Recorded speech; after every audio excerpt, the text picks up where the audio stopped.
In the red corner, weighing in at 180 pounds, fighting out of Vietnam, Emerican Johnson. In the blue corner, weighing in at 250. No, 235. No, 215. No, well, whatever he weighs now, fighting out of Tacoma, Washington, Irish laddie. Okay, so memes aside, yeah, that was as loud as I'm gonna be today. Sorry neighbors. That's as loud. I can't do the announcer voice quiet. Okay, that like literally is like, you know, would be anti something, anti fun, I guess. Dana White would yell at me if I did that, right? You know, I'd get in trouble with, and I can't get in more trouble with Dana White, right? Because he already hates my guts. Since I'm an Amanda fan. Oh my god, chat. Anyway, memes aside, yeah, we got an emergent trend to look at today. The debate lords have been going ham on the woke scolds. I don't know what to call these people, right? They don't listen, woke scolds. If you're out there, if you got a better name for yourself than woke scold, if you don't like being called woke scold, let me know. Let me know, because I don't really like calling you woke scold. It's like a Ben Shapiro term. That's what the Vaushites call you. You need a better name for yourself. Maybe we could call you Bad Bunnyites. Maybe we could start. I don't want to give that to Bad Bunny though. But anyway, yeah, like we'll come up with a name for you. But yeah, like they've been going ham on them lately, and it looks like the woke scolds are fighting back now, right? So they're gonna actually start living up to their name and woke scolding or whatever. Usually this sort of stuff gets farmed out for drama, right? And I mean, like for instance, the Professor Flowers thing, for a lot of people, for a lot of us, right, that was a mask off moment, like where we saw like Vaush's real power level as far as like white fragility goes, right? But it also, I gotta be honest, the dude made like more than 500,000 views off of that. So it gets farmed for drama is what happens when the woke scolds. Like I said, better name. We got to have a better name for them, because look at, that's a pejorative. That's clearly a pejorative, right? That the Vaushis are using on them, right? And I would rather call them something that they are calling themselves rather than something that they get called. But yeah, like I mean, it's an interesting question, right? Because you don't want to make clicks for the debate lords, and I made some clicks for some debate lords, fairly recently. I didn't say anything back, and there was a reason for that, right? Now, it wasn't because I was like giving up the issue or I didn't want to, fight, or like, I'm a coward or anything like that. It was literally because if I give them anything to go after, then they can make a second video and a third video and a fourth video and whatever, right? I was just like, all right, this is all you're getting off of me. 40,000, 40K Sharkio, 40K aristocracy. That is all I'm giving you, right? You're not getting more. So, yeah, it's a real question. It's a real question. But yeah, so what happened basically? Vosh went over a Luna Oi video on dialectical materialism, and just kind of got. I think he got kind of mean, right? And Emerican Johnson is taking an hour and a half to do a video in which he's going to push back on that, right? And it should be interesting, right? It should be interesting, because the one thing about these debate lords, a lot of times they're all clout and they're no substance. So let's see what EJ can do. Let's I made a joke in the doobly-doo in the description. Like, I think I said something about the light brigade, right? And I am worried that these people that are fighting the debate bros, they seem like babes in the woods sometimes, right? They don't get that this is gang warfare, right? They don't have a clan ops. They're afraid of having a clan ops, right? They're afraid to use clan ops on these motherfuckers, right? And I don't know what they're going to do without a clan ops, right? Look, I have a clan ops and they still kicked my ass, right? Right? Anyway, chat, I'm a little bit sick today. I'm a little bit under the weather, but I'm feeling better thanks to the advice from my mod team. I actually drank some herbal tea, and I got some curry. I got some curry soup. This is really good. It's like curry soup with like lime leaf in it and lemongrass. It tastes really good. I'm a lot in lime juice. It's good. I believe it's called Tom Kha. But we got to get into this. Okay, so what do we have here? We have Twitch chat on screen. Twitch chat currently on screen. That's less than ideal. Let's fix that. Here we go. And I'm going to start with EJ's video, because I think EJ goes over a lot of Vaush's stuff. We might go and look at Vaush's stuff, if there's something that we missed, right? Hey Jody, hey Goat, hey Sabrina, hey Vamps, hey Middle Earth Marxist. Anybody that I missed? Oh, Bob Pope is here. What's up, Bob? Good to see you. Yeah. So, yeah, we how did you like my intro? How did you like my I can't, it's like I'm sick. I can't quite do it while I'm sick, but like that was the idea I had, was like, you know, that this is a MMA match, right? Oh yeah, and I also want to make sure. Okay, so we got this happening too. Ugh.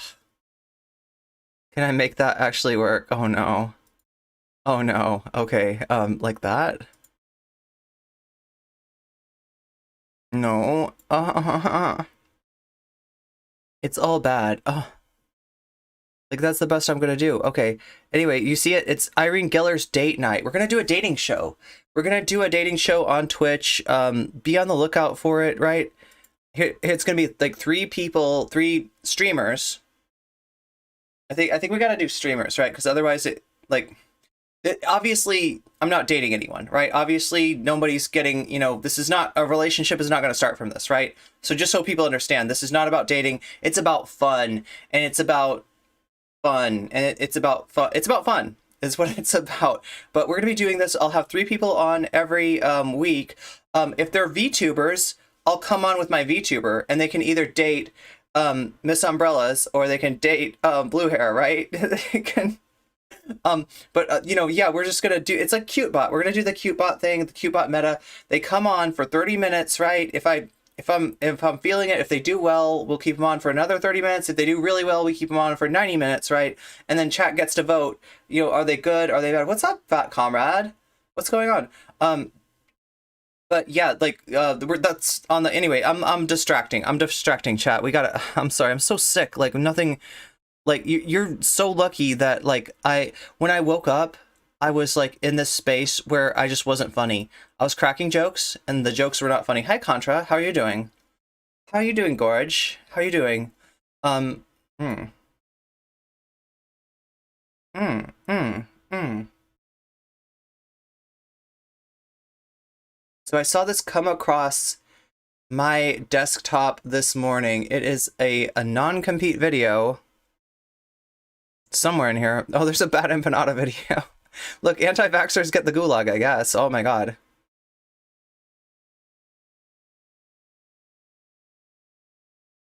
I got too many debate lords still on my follows, huh? God damn it. Oh no. Oh no, that's cursed, chat. Dylan's on Jesse Lee Peterson. I feel like I really don't want to give that any oxygen. Like, I mean, you've seen one Jesse Lee Peterson interview. You've seen them all, right? There it is. Oh, there it is. Okay, it's all the way down here. Okay. Points from wherever they're convenient. Look, it's Emerican Johnson. I love this guy. Hi, I'm EJ. This is Noncompete, and this is going to be a bit. Look, I know some imps out there. You don't love EJ. There's some issues with a candidate, I guess, that Luna called pink washing, and some people, you know, had a issue with that. They were worried that she was getting sucked into the class reductionist orbit. I know these two. I've known these two for a while. I don't think that's what's happening, right? But, you know, I am open to hearing criticism, right? I'm not like, you know, I'm not a non-compete stan, but they make pretty good videos, I think. Bit of a Frankenstein video. I'm cutting it together over a couple of days here. It's going to be rough. Bear with me. But can you tell I'm sick? Video chat to a stream that Vaush did a few days ago. Okay, yeah, we're starting a dating stream. Yeah, it's gonna be a lot of fun. We're gonna, yeah, like CuteBot, like it's gonna be fun. We're gonna find out how many holes that I have, I guess. Amazing. Good to see, being under the weather today, but feeling more alive tonight. Nice. Getting the feeling that this is recorded? A 10-year-old chat on screen? Seriously? Seriously, no, it just needs to be, it just needs to be the, oh yeah, properties, and then, refresh. It needs to be refreshed, Umar. I gotta refresh that chat. Thanks for seeing that, though. Yeah, I changed the chat. Yeah, there we go. There's the real chat. There's the real chat. There's the real Emerican Johnson. I'm the real Irene. You are not on a time delay. This is not a premiere. YouTube does like to fuck with you. They like to make you think that maybe a premiere is actually a stream, right? Because they get more engagement that way. But no, this is a real stream. I'm actually here. Yeah, generally, if it's 11 o'clock Pacific time, 2 o'clock Eastern, that's me, right? If it's 9 o'clock, if it's, oh my god, 11, wait, no, what am I, 1 o'clock, okay, no, I said it wrong. If it's 1 o'clock Pacific Standard Time, 4 o'clock Eastern Standard Time, it's me. If it's 11 o'clock Pacific, 2 Eastern, then that is like my body double. That is a premiere, right? Attacking one of my wife's comrades, stream partners' videos. I'm talking about Luna. No, Umar, you made a good call. I didn't even notice that. Luna Oy, and she has a video series on dialectical materialism. Vaush did a 2-hour. And like, I mean, that's a difference. That's a difference. Like Vaush will have like a theory day, like once every 3 months or something. Or like he'll have a theory stream and it's mostly just people being like, hey Vaush, what the fuck is theory? And Vaush is like, theory is the way that we conceptualize the framework for, like, you know what I mean? Like, is he reading off the wiki page? I don't know. I don't think Vaush is like a dumbass, right? I do think that he flexes that bachelor's degree an awful lot, right? But you won't hear me make fun of Vaush for being overweight. You won't you hear me make fun of Vaush for being, you know, dumb. Like I try to, you know, make my substantive criticisms on the takes of Vaush, because that's really what we care about. I don't care about Vaush the person. I don't care about Destiny or the person. I don't care about any of this IRL bullshit, right? Because that just feeds into their legends. And listen, there's only one legend. There's only one set of lore that we care about, and that is Irene's lore, okay? That's the only real lore, is my lore, okay? So fuck these sussy bakas. We're not getting into their personal lives, no matter how much they want me to. For stream. You think I got personal life shit in my clan ops? Fuck no, I don't got room for that. I don't got room for that. Going through the video, and I found it to be very disappointing. So that is what this video is about. Hey, Fat Comrade, you're not wrong. He's a little bit of a Mr. Rogers sometimes, but he's a cute. He's a what am I trying to say? He's a sweetie. I know a lot of you are going to be upset that I'm making this video. There are going to be people watching this who are big fans of Vaush, who are going to be inclined to side with Vaush from the beginning. I hope that you will watch this all the way through and hear me out. Look, so EJ knows his analytics better than I do. I'd be surprised if there was a big overlap between EJ and Vaush. These two are almost bookends about as far as like the type of leftist creator that you could be. Like I said, like Noncompete tries to keep it entertaining, but they do talk about theory, they do talk about history, they do talk about mutual aid, they do talk about all this shit, and you know, Vaush is trying to do more of a traditional, you know, talk show, right, which, you know, comes maybe from a leftist perspective, right? That's kind of the difference, right? And this is the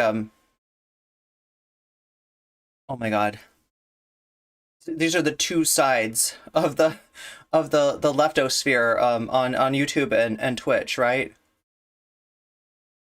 Because I really want you to see the things that I'm about to point out about Vaush and his rhetorical strategy. When did this happen? Okay, so the Vaush stream on Luna, was it a couple days ago? Does anybody know? I think it was this week. I think it was within this last week, right?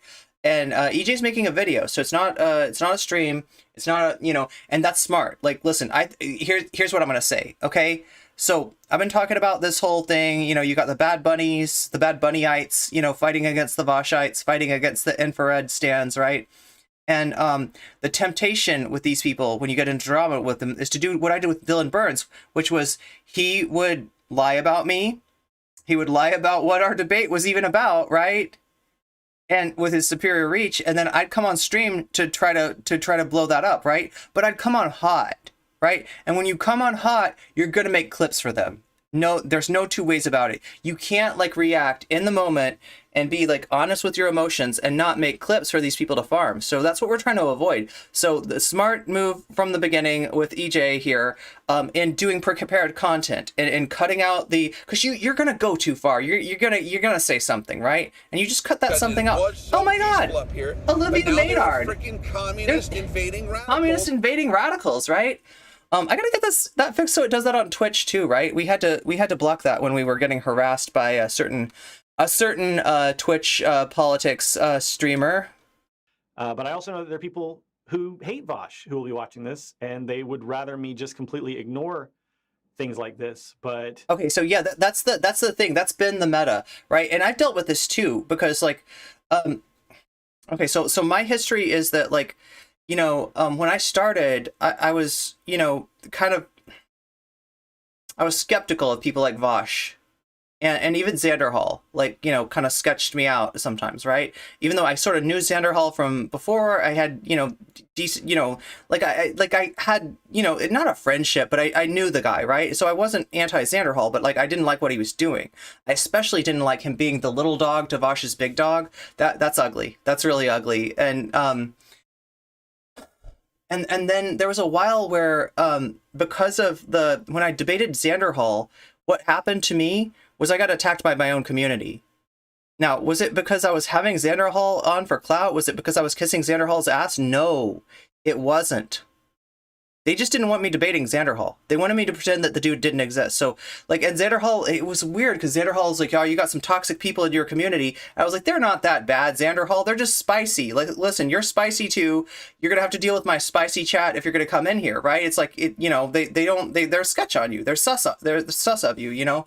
You have to deal with that. But it turned out they were sus of me too, right? And the only reason was because I didn't prosecute Xanderhall for the harem thing, which nobody gave me. Like, I need a case if you want me to prosecute somebody on. Also, that's the hardest type of debate to have, honestly. I wish that somebody would debate me on NCC bad, because that's a prosecution, and if they want to prosecute me, I will win, right? It's almost impossible to prosecute somebody on stream. I've only seen it happen once, and it was when like 5 people dogpiled one person, right? So I don't think that works, right? And so I didn't do that, but that was what they were mad about. I didn't talk about the harem enough. I didn't like go after his, because there was enough bad takes that Xanderhall had, like about genital preference and other things, that I took Xanderhall to task on. And because Xanderhall was all worried about like getting slimed with the harem thing, he didn't even fight back. So he ended it like we had a nice conversation, but we didn't. I called him out on stuff and he ignored it, and he argued with my chat. That was the worst thing of all. It's like, so I got the spicy chat. They're like, just like, hey, piggy, hey. They're like acting like bullies. They're like acting like fucking like 4th grade bullies, right? And these are the woke skulls, right? These are the good people. These are like my people, right? And that sussed me out. So for a while, I kind of got, you know, I was like, okay, I guess they are toxic. I'll hang out with these debate bros for a while. And then I noticed how much damage that people like Dylan Burns, Vosh, and Xanderhall do to marginalized groups with their platform, and that's what, you know, sort of you know, flipped me again, right? And here I am, right? So it's Xanderhall is what's wrong with left politics. Yo, he debated a fucking Nazi recently. Did you see him debate that Nazi Barbie doll chick from Politically Provoked? She was supposed to be the left. She was the left host. Like, Politically Provoked had a right-wing host and a left-wing host. She was the left host, straight up, like, you know, great replacement shit, right? So their left host was they were all Nazis. That was the secret to Politically Provoked. Secretly all Nazis, right? Who knew? Right? And then you had Samantha Banana, of all people, calling them out for being Nazis, and then going to mod for Lauren Southern. What I'm saying, chat, is that Twitch is fucked. Twitch is lost. I will still stream on there, but as a platform, I think that place is fucked up, and I don't think it's going to come back, right? I think it's just going to get worse and worse. And like from the stream that I'm not covering today, which is a stream of Gammy and Calvin Guerra, got brought on by a Twitch streamer, right, to do a panel. There was a fucking panel of like trans, I don't even know what you want to call it. I mean, Calvin's a trans med. Gammy's definitely in that proximity, and Synth, oh god, I don't even want to say, yo, with Synth, like, my biggest frustration with her was her takes about race. She absolutely exemplified Vaush's white fragility, like you know, Vaush's Professor Flowers argument. So yeah, I'm not a big fan of any of those people, right? These are the DGG angels, as they call themselves, right? Because they're like, you know, trans people that are just kind of shitty to other trans people, and then they go and DGG, and DGG loves them. So that's why they're the DGG angels. The fact is that tens of thousands of people have seen that video. And I think that a lot of them were... He does a good job. So yeah, that's what I'm saying is I like the fact that he's doing the pushback like this. I like the fact that he's not just like getting hot and doing a stream and trying to fight these people stream for stream, because that's how they farm you for a drama. And you don't want that. You don't want to give them clicks. You don't want to make them money. You don't want to build their legend. That's what we try to avoid. Twitch politics is all right-wingers pretending to be left-leaning, pretty much. Yeah, it's an invasion of the body snatchers, more or less. Deceived and fooled by the tactics and the rhetorical trickery that I'm going to point out in this video. So I hope that you will watch this in good faith. Let's get started. The main reason I have not talked about Vaush in this kind of concrete... Can you tell I'm sick? ...confrontational manner, head on, is sincerely out of fear of retaliation from some of the very toxic elements of Vaush's audience, but also because I don't like talking about individual personalities that much. I try to avoid it because I think that the drama and the personal conflict gets in the way of discovering truth, especially with personalities like this, where there is just, a cultivated maelstrom of controversy. I don't usually make videos like this, and I know that this is going to be very controversial with my audience. A lot of people are going to tell me just not to engage. A lot of people are going to tell me that I should just ignore this. But now I'm going to tell you why I am actually deciding to make this video. I think it's a huge problem. I think that the methodologies, if you want to call them that, the lens through which Vaush sees the world, the methodologies which Vaush applies to what could be considered his analysis, is counterproductive. I think it's harmful, and it really worries me that so many people are falling for what I see as sophistry. What is sophistry? It's basically a word that refers to rhetorical strategies which are deceptive and in which the main focus is on winning, dominating, and there's really no emphasis put on actually discovering truth. So it's basically just the strategy of doing what it takes to win in rhetoric. And I think that that's what Vaush does best. One of the most famous sophists of all time was Stephen Douglas, who famously debated Abraham Lincoln in the Lincoln-Douglas debates. If you've ever done debate in high school or whatever, you probably are familiar with that. And somebody wrote a description of Douglas, and they said, I think this is a really great description of Vaush, actually. He, Douglas / Vaush, was everywhere known as a debater of singular skill. His mind was fertile in resources. He was a master of logic. No man perceived more quickly than he the strength or the weakness of an argument, and no one excelled him in the use of sophistry and fallacy. Where he could not elucidate a point to his own advantage, he would fatally becloud it for his opponent. In that particular style of debate, which in its intensity resembles a physical contest, he had no equal. Yeah, I mean, I think it's going to be Vaush talking about Vietnam. Actually, I haven't seen the Luna Oi video yet, and I definitely haven't seen Vaush's response to it. So I guess I've been focused on other things lately. I'm trying to get a couple of video essays done that I think you'll be interested in, talking about Twitch politics and why they are bringing on a pedo. Like they got their dude, they got Mr. Girl, and they're building a career for this person. They are building a career for Mr. Girl, and Mr. Girl's takes are as yikes as you've heard, right? In fact, they might even be underplayed. I feel like DGG in particular does a good job of like playing defense for this guy. I'm sorry, this I don't. Mr. Girl's pronouns they them. I probably I'm not gonna assume gender, right? But yeah, I just heard some really toxic trans takes that Mr. Geek has too. So we're bringing in this this person that basically. And chat, here's the thing, like the Vaush thing, it ended with him making a joke about panties of under, I don't even want to say it, right? But he's making a joke. So there's a lot of Vaush people, there's a lot of or probably more Destiny people that'll say, hey, that wasn't so bad, it was just a joke, whatever. Like jokes like that normalize shit. Listen, I grew up on 4chan. Okay, 4chan was my babysitter, right? And I was naive enough at the time to think that when I saw racist shit on 4chan, we were laughing at the racists. I thought that's what the joke was, right? At least half of them were not laughing at the racists. They were laughing with the racists, right? So I can see, I have firsthand witnessed the way that edgy humor gets used to normalize fucked up shit. And what fucked up shit is Mr. Girl trying to normalize? Well, yeah, I don't even want to say it. It's just gonna get me demonetized. It's just gonna ruin this video. Oh my god, Gazebo! In with the €5 super chat. Thank you. What do you got to say? Meow. Meow. Well, that's an important meow for me to read off. Hey, Nas Coco. Hey, Chris Perez. Yeah, am I eating worms? They're udon noodles. They're kind of big, so I could see why they look like worms. A little bit.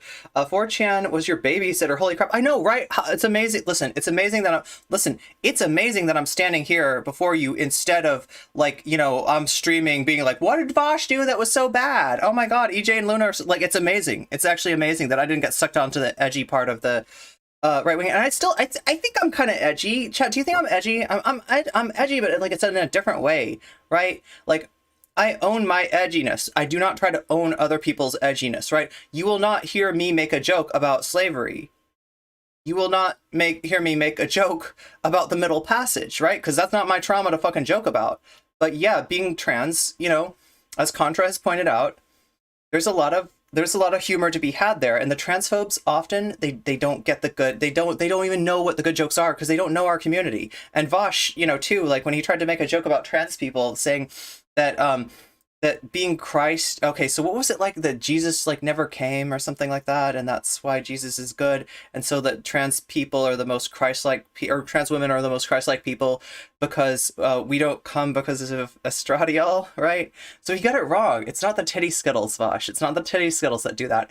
It's the anti-androgen that does that, if anything, right? And like that's the thing, is he wants to make jokes about trans people, but he doesn't really know us that well, right? So that's what I'm going to say. At the very least, as a trans person, I'm like, you can make jokes, you can make trans jokes, but just like know what you're talking about. And Vosh definitely didn't know what he was talking about there.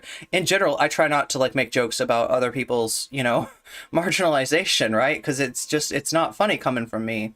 I'll leave that to other people to be edgy about that stuff, right? Cool. He spoke with extraordinary readiness. There was no halting in his phrase. That I'm not a He used boog? good English, terse, vigorous. Wait, did you have boog or a booge? What is a boog? He was utterly destitute of humor and had slight appreciation Fighting udons. of wit. Okay, that's not really Vosh's bag. Vosh has a little wit, I'll grant you that. As the Lord saith, no fap cucks. Never cited historical precedents except from the domain of American politics. Aha. Inside that field, his knowledge was comprehensive, minute, critical. Beyond it, his learning was limited. Sound like someone familiar? He was not a reader. His recreations were not in literature. In the whole range of his voluminous speaking, it would be difficult to find either a line of poetry or a classical allusion. But he was by nature an orator, and by long practice a debater. He could lead a crowd almost irresistibly to his own conclusions. He could, if he wished, incite a mob to desperate deeds. He was, in short, an able, audacious, almost unconquerable opponent in public discussion. I don't think that sophistry is good for the left. I don't think that we just need to be trying to focus on winning debates on the internet, even with right-wingers. I think we need to be focused on discovering truth and aligning our ideology, right, our thoughts and our ideas with reality. To me, that is the main focus of political activity. This, to me, is one of the core reasons why dialectical materialism is such an important framework for my work.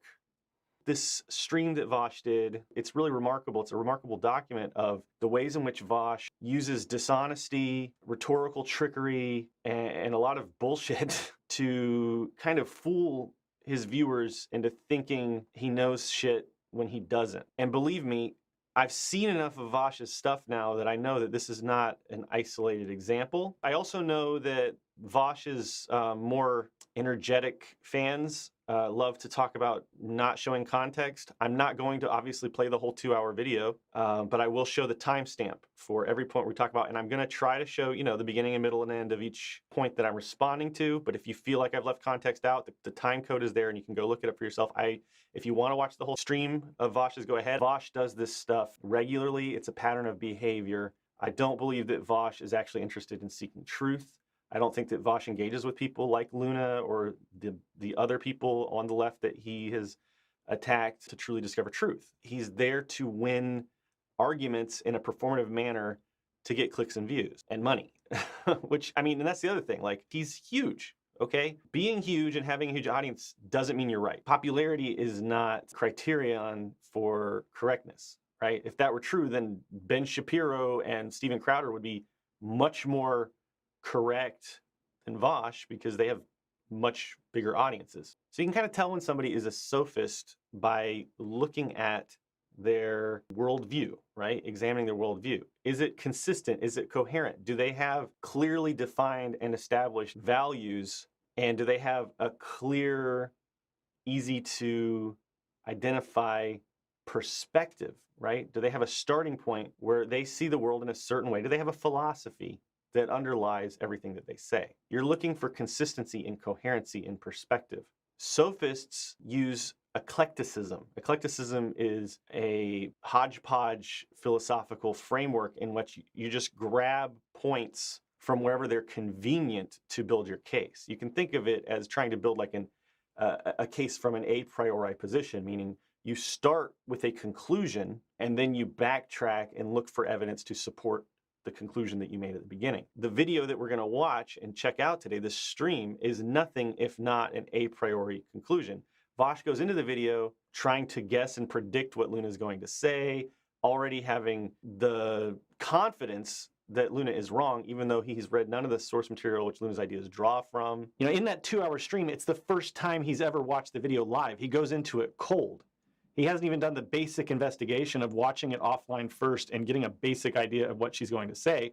In fact, he's guessing what she's going to say throughout the stream, and his guesses are all wrong. So it just shows that he has done no investigation before he speaks. I don't think that Vaush's worldview is coherent at all.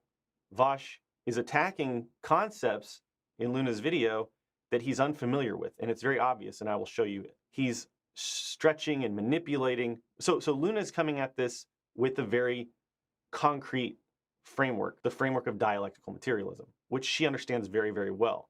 I also understand it very well. The reason I understand it very well is because I helped Luna over the last over a year now. We've been researching, Luna's been translating, we've been editing, and I've been helping annotate a 300-page textbook, a translation of the Vietnamese curriculum on dialectical materialism.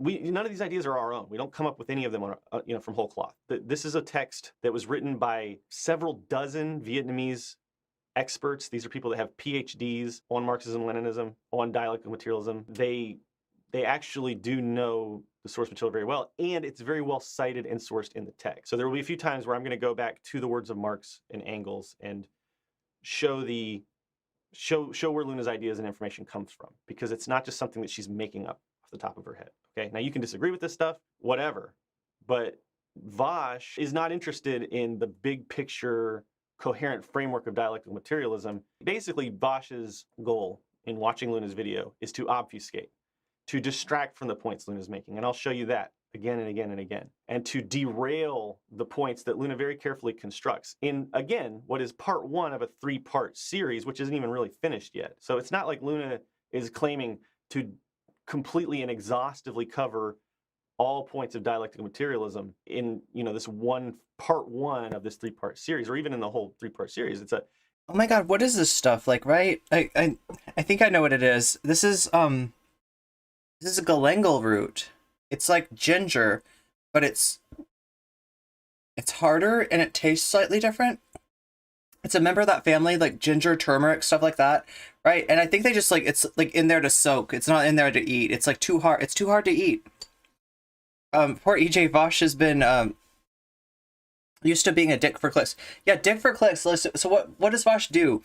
He's a lot of what he does is he is monetizing ignorance, right? So when you see ignorance in the world at large, in your audience, right, there's 2 things you can do. You can try to shine a light. You can try to offer some help, you can send down like a flashlight to those ignorant people in their cave and try to get them out of there. Or you could say, this is just fine. You're a great audience. No, you don't need to change anything. I love you. I love you, ignorant audience, because I can sell you so much bullshit, right? And that's what Vaush does, is basically just reinforces ignorant opinions. You could see this, like, the best example is the Professor Flowers debate, right? Where Vaush is just like, instead of like bringing his audience along to like try to understand these ideas a little bit different, a little bit deeper, he's just playing to that crowd. He's just playing to the ignorant crowd, and he's willing to lose audience members of his, which, you know, they're some of you probably, right, or could fit that description, Vosh audience members that saw something really disgusting that day, right? And you know, you like what he does for some reason, right? You like part of what Vosh is doing, but you didn't really see until then how willing he is to play to that ignorance, right? How willing he is to harm marginalized people in his pursuit of the almighty clique. It's a sad thing, right? Because like when I'm not a big fan of Noncompete and Luna, but I don't doubt when he says that Vosh has no idea what he's talking about. Relatively, those kids, oh yeah, they are, and you know, Luna's like translating, like, you know, it's like a textbook, right? That Luna's been talking about this for a while. That in Vietnam, you learn to think dialectically in school. This isn't something that, like, I maybe even high school. I'm not even sure. Like, it's either high school or college, right? But I think it might be high school, right? They teach this stuff in high school. And dialectical thinking, like, it's got so many applications beyond just like theory and Marxism. In a lot of ways, it's just good practice, right? And so that's what Luna's project was. That Vosh just kind of jumped in on and was like, "Oh, what's this?" You know. Oh yeah, you know, she's a fucking, I don't know what it's gonna say. Let me not be Vosh and predict what Vosh is gonna say, like he predicted what Luna was gonna say. Like, I'm not gonna do any Joseph Joestar. Your next line is, and then Vosh is like, "Nani?" That would be epic, though. If I ever debate Vosh, which I won't debate Vosh, but if I did, I would definitely do the "your next line is," but that's just reverse racism, and he'll be like, "Nani?" It's a basic introduction to dialectical materialism. There are concepts that Vosh does not. He attacks the smaller channels when he knows that the backlash won't affect him. Vosh is a victim of reverse parasocial relationship. Ooh, interesting idea, fat comrade. He is a slave to cliques and thus his audience. He gives them what they want. That's the fucked up thing, is I swear to God, like, Vosh from a couple years ago knew this shit. Vosh from a couple of years ago would have disagreed with the Vosh and the Professor Flowers debate, and I wonder, is that just pure grifting? Like, is he just like tapped into the Tim Pool? You know, is he like, is the Tim Pool beanie on too tight? Like, what's going on there? Clearly does not understand. You know, you might say that I'm poisoning the well. Is there anyone left to debate? Wait, you want me to debate people? Well, we're going to be doing a dating show, chat. So, you know, I'm still at a loss for what to give as a prize, right? So here's how it works. 30 minutes. They have to impress me. If they impress me, if I'm interested, they stay on for 30 more minutes. If I'm still interested, they stay on for 90 minutes. Now, after that 90 minutes, the audience gets to vote. Like, are we bringing this person back? Are we not bringing this person back? Also, if they make me sneeze, gasm, it's an automatic bring them back. So if they do something that turns me on, like, really quickly, because I have this weird, like, nervous system thing where when I get turned on too quickly, my nervous system makes me sneeze, right? So if they make me sneeze gasm, then they automatically get it, right? But like so then the idea is like they get to come back the next week, right? If they get to come back, that if they win 3 times, then I have to give them something. Now, obviously I can't give them nudes, right? Obviously that can't be nudes, and plus my nudes are already leaked on a certain website that we won't talk about that has a breadtube thread including yours truly. So, you know, like I can't really offer that, but we do need to give them something. Maybe we could let them debate me. Maybe that could be like how my debate thing works. Is like you've got a date, like you go from the small pool of haters to the smaller pool of daters, and then if you can go from the smaller pool of daters to the smallest pool of debaters, then, like, I don't know, maybe I could offer a debate. Maybe they just get whatever they want. I don't know, chat. I don't know. Like, that's very impressive if somebody can win with those odds 3 times in a row, right? Telling you that these are patterns to look for. He's got right-wing mega donors. You know, that you're not wrong. And I know one of those people. I know one of those people. You're not wrong. Yeah, he does. And like, here's the thing. Like, does Vosh seek out? Like, does Vosh go, you know, hey, Swanson family, can you sponsor me? No, nothing like that, right? But, and we're not talking about the Swanson family. We're not talking about anybody that big, right?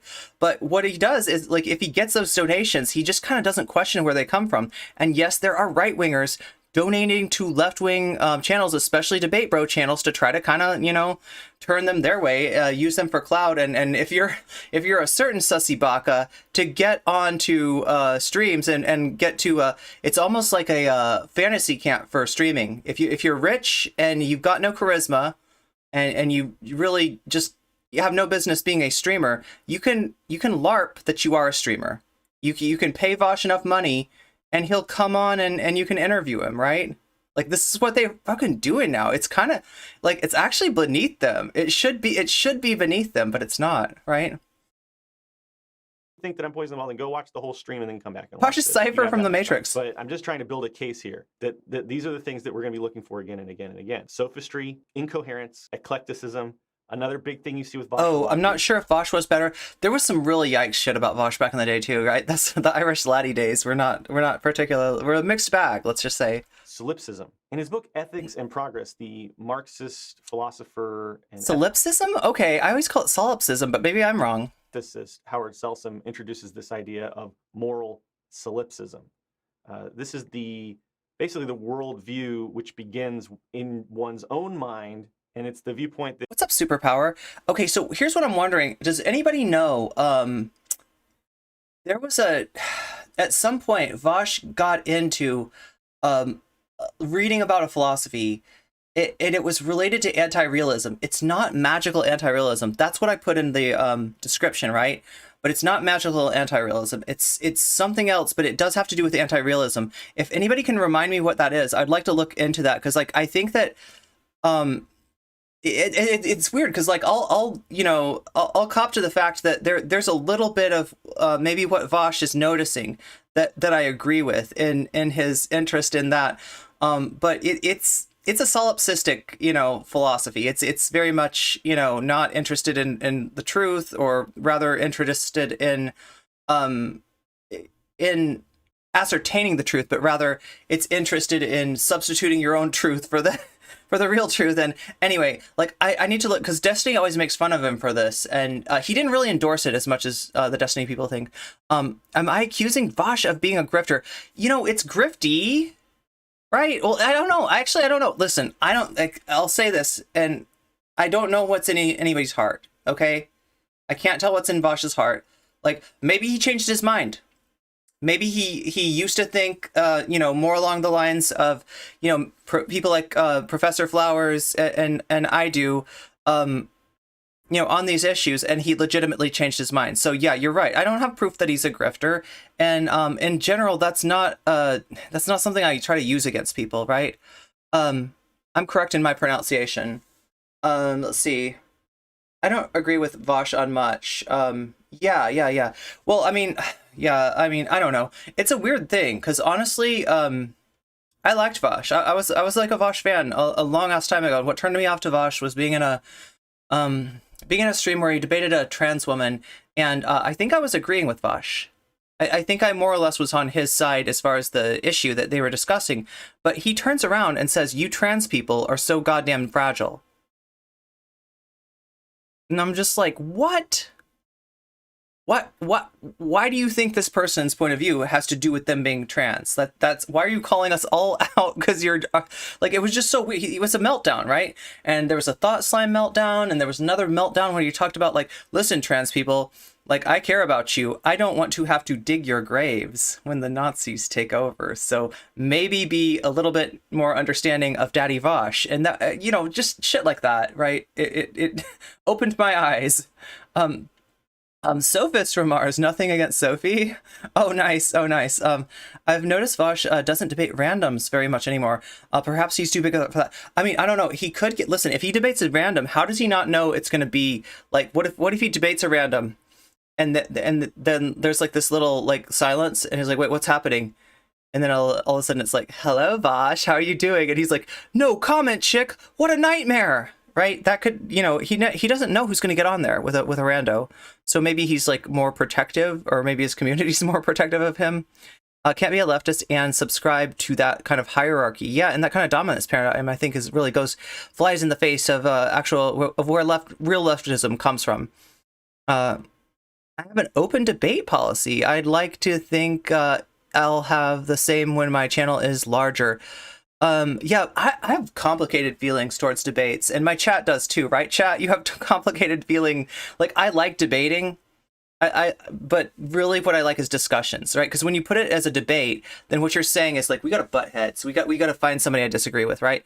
And I like to think that, you know, you started out as a discussion, and if you have a disagreement, you can talk about that disagreement, and that's a debate. That's a debate. But you know, when you set yourself up for like trying to, you know, kind of magnify the small differences, or, you know, trying to, you know, have a conflict, essentially, I think it just makes the whole thing kind of shittier. But yeah, I like to debate. I like to get down and dirty. I'm apparently pretty good at it, but at the same time, I've noticed that some of my debates like fed into you know, get empowered the wrong people. So I'm being really careful about that. I also saw, you know, somebody that you know, that I really, you know, stood up for her point of view, debate Vaush. And although, like, for a lot of people that was a mask-off moment, for a lot of people that was very illustrative, you know, I think that it kind of garnered a lot of support, like, on our side. But Vaush made over 50K views on that debate, right? And so whether that debate was a good idea or not, it's looking like not. Now, like, I'm not going to be critical of the people who accept those debates when they're trying to do the good thing. But having seen, you know, what can happen, I don't want to feed into that. I do not want to feed that, like, debate bros are about agendas. I do not want to feed into their cliques. I do not want to feed into their legend. You know, just be another fucking, I don't want to be another trophy on their mantle, right? In my experience, about 30% of my debates turned into discussion. 20% turned into total blood sports. Interesting. The other half were normal debates. That's from a sample size about 60 debates on my channel. So you do these a lot, yeah. I used to do them too back in the day, and I, like I said, I really do enjoy debates. But like, oh my god, I mean, I lost friends in debates. You know, like Vivian. I still think Vivian doesn't try. I don't blame her either. Like, okay, so people say that I ambush debated Dylan. I absolutely did not. Dylan accepted my debate challenge. So no, there was no fucking ambush there, right? The only thing that was inconvenient is we had a bunch of dumbasses on the fucking stream that knew nothing about platforming and the issue that we were supposed to be talking about. So it was really the Irene and Dylan show, despite the fact that we had Aristocracy, Merrick, and what's his fuck? K Flogus, the N-word guy. Yeah, we had the N-word guy on with K Flogus on with us, right? And you know, I should have just dumped them and just did the debate with Dylan, right? So that was not an ambush debate. Now I feel like Vivian, if she says that our debate was an ambush debate, it's honestly not how I intended it, but she's not wrong. That is how it ended up. And I did some things that I'm not proud of during that debate. And one of those was not listening to her, right? If it had been framed as more of a discussion rather than a debate, then I could have just okay, tell me about the Calvin Guerra thing, right? Instead, I was just like, no, that's bullshit. That's bullshit. You know, I just rolled over her, right? I used basic debate bitch tactics. And I don't want to be like that anymore. But hey, Vivian's got no reason to trust me. So, you know, I don't expect her to answer my my DMs ever again. Basically, you could just sit around. So, yeah. And discover truth by morals are forever. Yeah.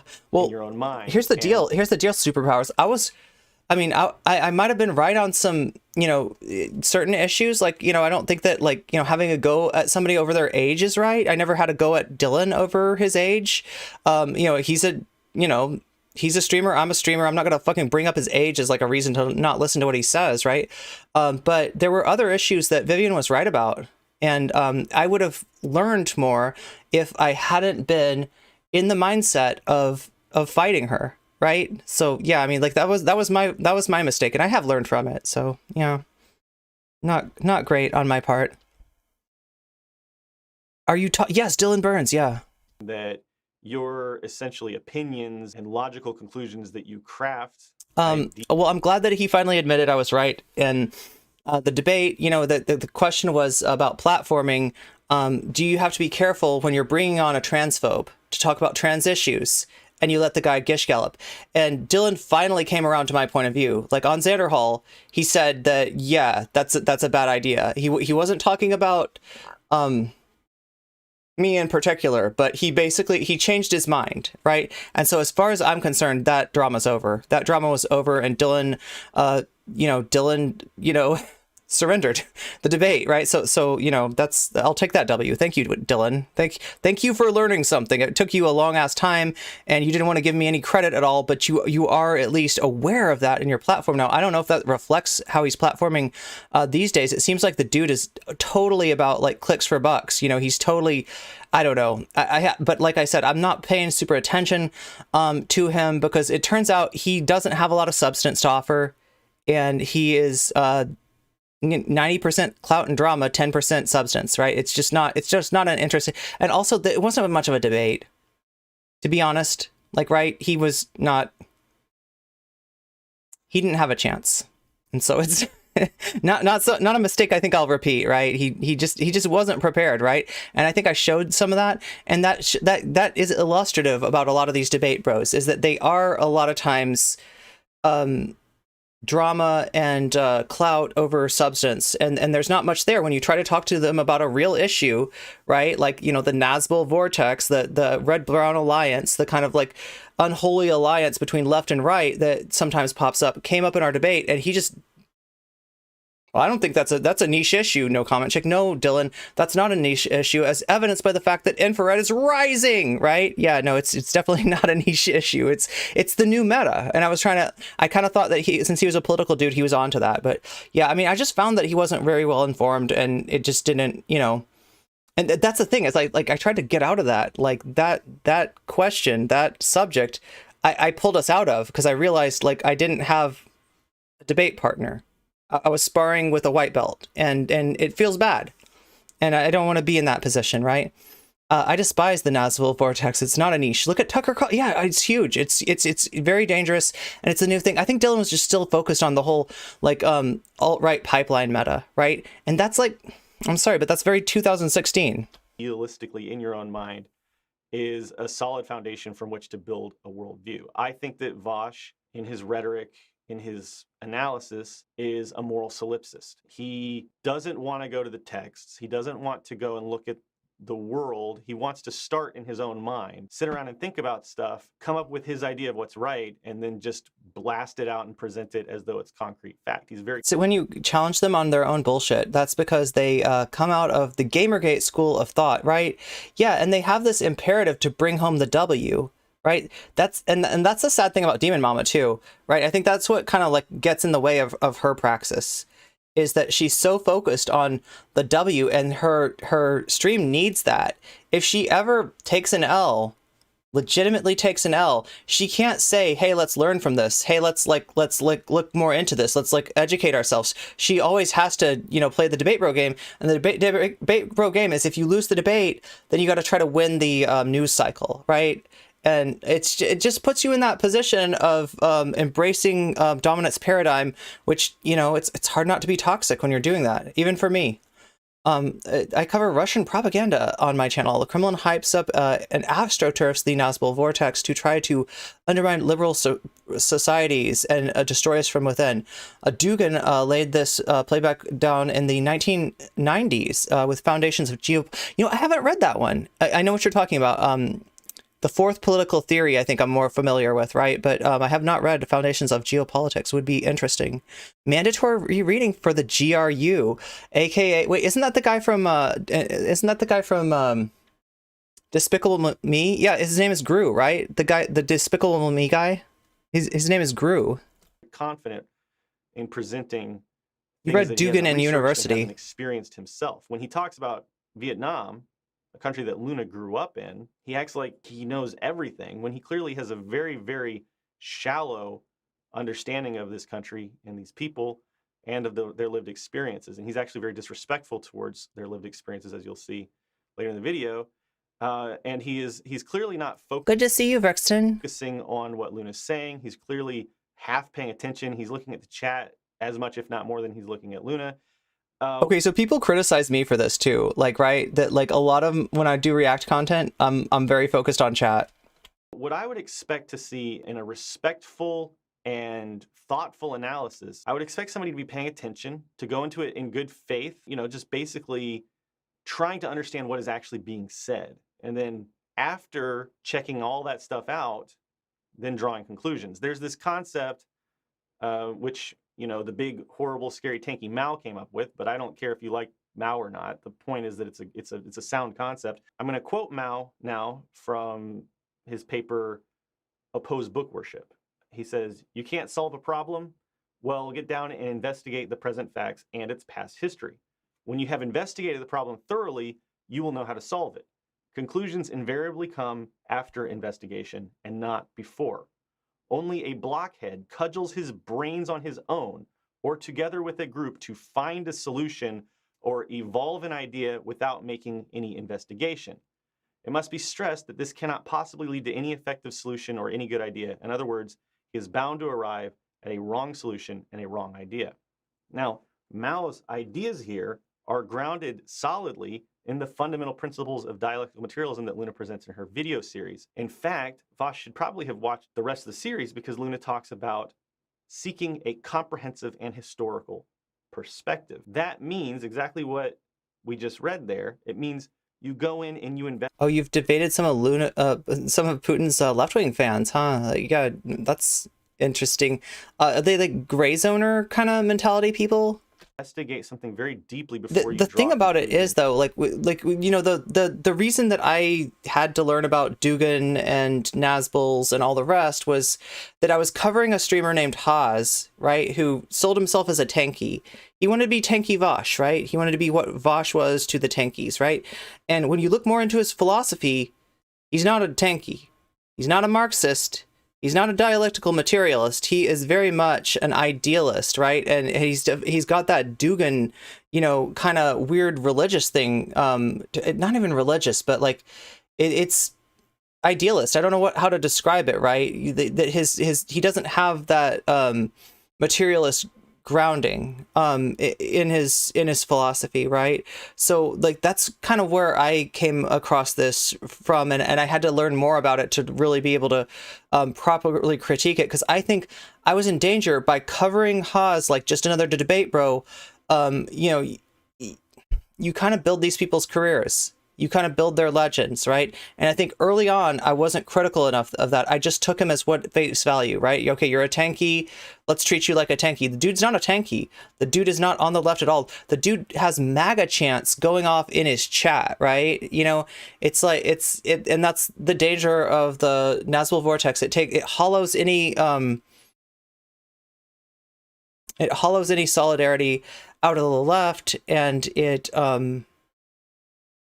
you know, like the compromise is mostly coming from the left, I guess, is what I'm saying. Haas is the biggest lolcow on Twitch. Have you seen that? I covered the two holes fail. That's why I'm doing a dating show, right? I'm not going to date Haas, but, you know, we're going to date other people, so. And make judgments. Vosh doesn't do this. We're going to date. Yes, me and the chat are going to date other people, and chat will decide if we take them back for a second date. Okay, right, chat? He jumps in. He's got a preconceived notion in his head. He doesn't listen carefully. And he draws conclusions from his own reasoning, his own rhetorical trickery. Well, again. Oh, no, he doesn't have a master's. It's a bachelor's degree. He's looking into going back for master's. And, I mean, good on you, Vosh. Good on you. Qualifies him to, his bachelor's qualifies him to branch out and give expert opinions. He does a good job of sounding smart. And the danger with that, right? Who does that remind us of? Ben Shapiro. Ben Shapiro is what a not smart person thinks a smart person sounds like. Now, really, intelligence doesn't have a sound to it. Like Slavoj Žižek is a pretty intelligent person.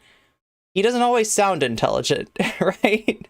It's not about that. Like, it doesn't matter how much, like, you know, snot Slavoj Žižek's got in his nose. Like, you know, he's still going to come to you with a more substantive opinion than like a Vosh, right? Watch that all unfold. It's just evident that you want to see Vosh sit on Noncompete's face? Damn. Wait, sit on it? Like, demonstrating the exact, like, are you talking about with the taint or the flaws that Luna's discussing in her videos? Navalny also, yeah. I think that if anybody would benefit from grounding themselves in solid dialectical materialist analytical methodology, it would be Vosh.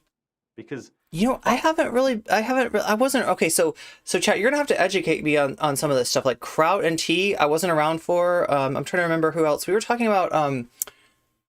Oh God, what is the dude's name? Dubs, something Dubs.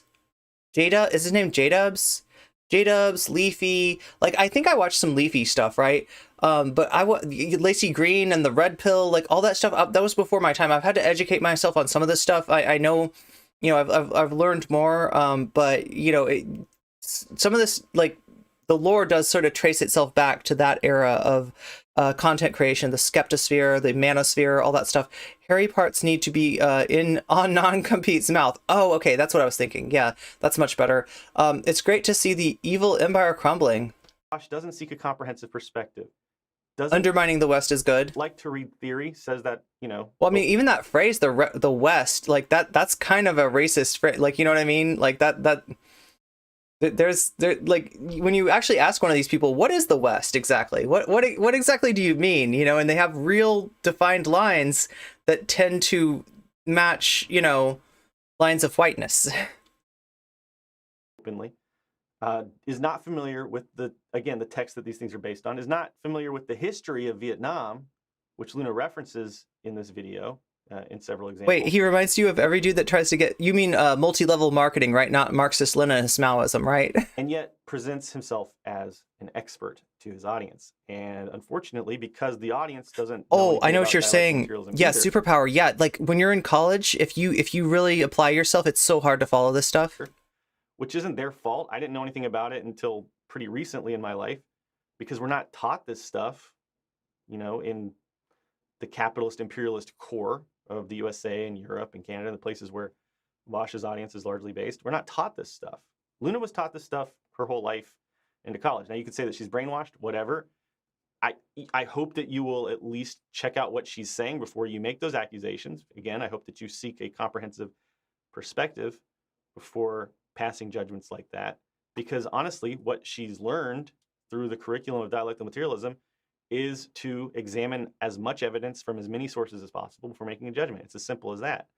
And there are many some way she's more true to the debate bro ethics than the debate bro ethic than the debate bros. A lack of ability to understand the Vosh. Ironically enough, I don't think that Vosh has any kind of like mental or psychological or you know, any other spiritual kind of barrier to understanding these points. They're actually very simple points. I think the problem is he's going into it already thinking he knows everything. Well, and yeah, is exactly what. And also already thinking that your opponent is dumb and bad and not worth listening to. Dialectical materialism seeks to. There's like an arrogance. And I think that it too, also presents a problem that Malatesta talked about. Malatesta talked about how we should not try to build and stoke up conflict with potential comrades in the working class as we try to build socialism. Malatesta was an anarchist. I think Verkston, I think she's still working on that. He lived at a time when there was a lot of tension between anarchists and Marxist-Leninists and various other, you know, factions in the anti-capitalist, anti-fascist left. And he wrote, if we anarchists could achieve the revolution on our own, or if the socialists could... Oh, in chat, like, be on the lookout, okay, if there's other streamers, right, even VTubers, especially VTubers, because I do VTube, right, that you want me to date on stream and, you know, date, right, you understand what I'm... It's for fun. It's for fun. But like, let me know, because we gotta put this together soon. I got Danabo on the job too, but Danabo's telling me that Dylan tried to do something similar to this, and it was really hard to get people. They'd get people, and the people would back out at the last minute, because it's like, even though it's not really dating, it feels like dating, and they get nervous, right? Nobody should be nervous around me. I'm like the least nervous person to date. Do you know what I mean? Like, I'm not. I don't know. I wouldn't be afraid of me. I would date myself. Would I date myself? I'm not really that into me, though, is the problem. I'm not really that into myself. But on their own, we could enjoy the luxury of each independently. Well, look, quarreling. Team Star, it's a hard thing, and like a lot of time, Lance from the Serfs. Okay, we could date Lance from the Serfs. And like, yeah, I mean, as long as they understand, because I think Lance is in a relationship or something like that. As long as they understand that it's not like a real, it's not a real date. There's no root to my heart from the dating show, right? The revolution will be made. You got videos to film, okay? People, whereas the socialists and good luck with that, superpowers. Nice to see you. That's even more true today than it was in Malatesta's time. Though they appear to enjoy the sympathy of the people as a whole, For us to be divided, even when there are grounds for unity, would mean dividing the workers, or rather cooling off their That's the sympathy, cutie. as well as making them less likely Yeah. to follow the socialistic line Sure. common to both socialists Could see and that. anarchists, and which is at Dave the heart too. of the revolution. Especially Dave. It is Dave's up to kind of the hot. revolutionaries, especially the anarchists and socialists, to see to this by Keemstar talks about theory. Yeah, we could bring Keemstar on. not exaggerating the differences and paying attention above all to the realities and objectives Irene dates which can unite Keemstar. us and assist us to draw the greatest possible I mean, revolutionary actually- advantage from the present situation. So in all The honesty, thing about Keemstar is he actually looks like he might know theory. Do you know what I'm saying, chat? Doesn't Keemstar, like if you didn't know Keemstar at all, right? And the dude looks just like that, walks up to you and says, "Hey, what's up? I'm an ML." Wouldn't you believe him? You'd be like, "Okay, you're an ML. I believe you." I don't want to have beef with Vaush. It's I your don't evil wanna make this twin. video.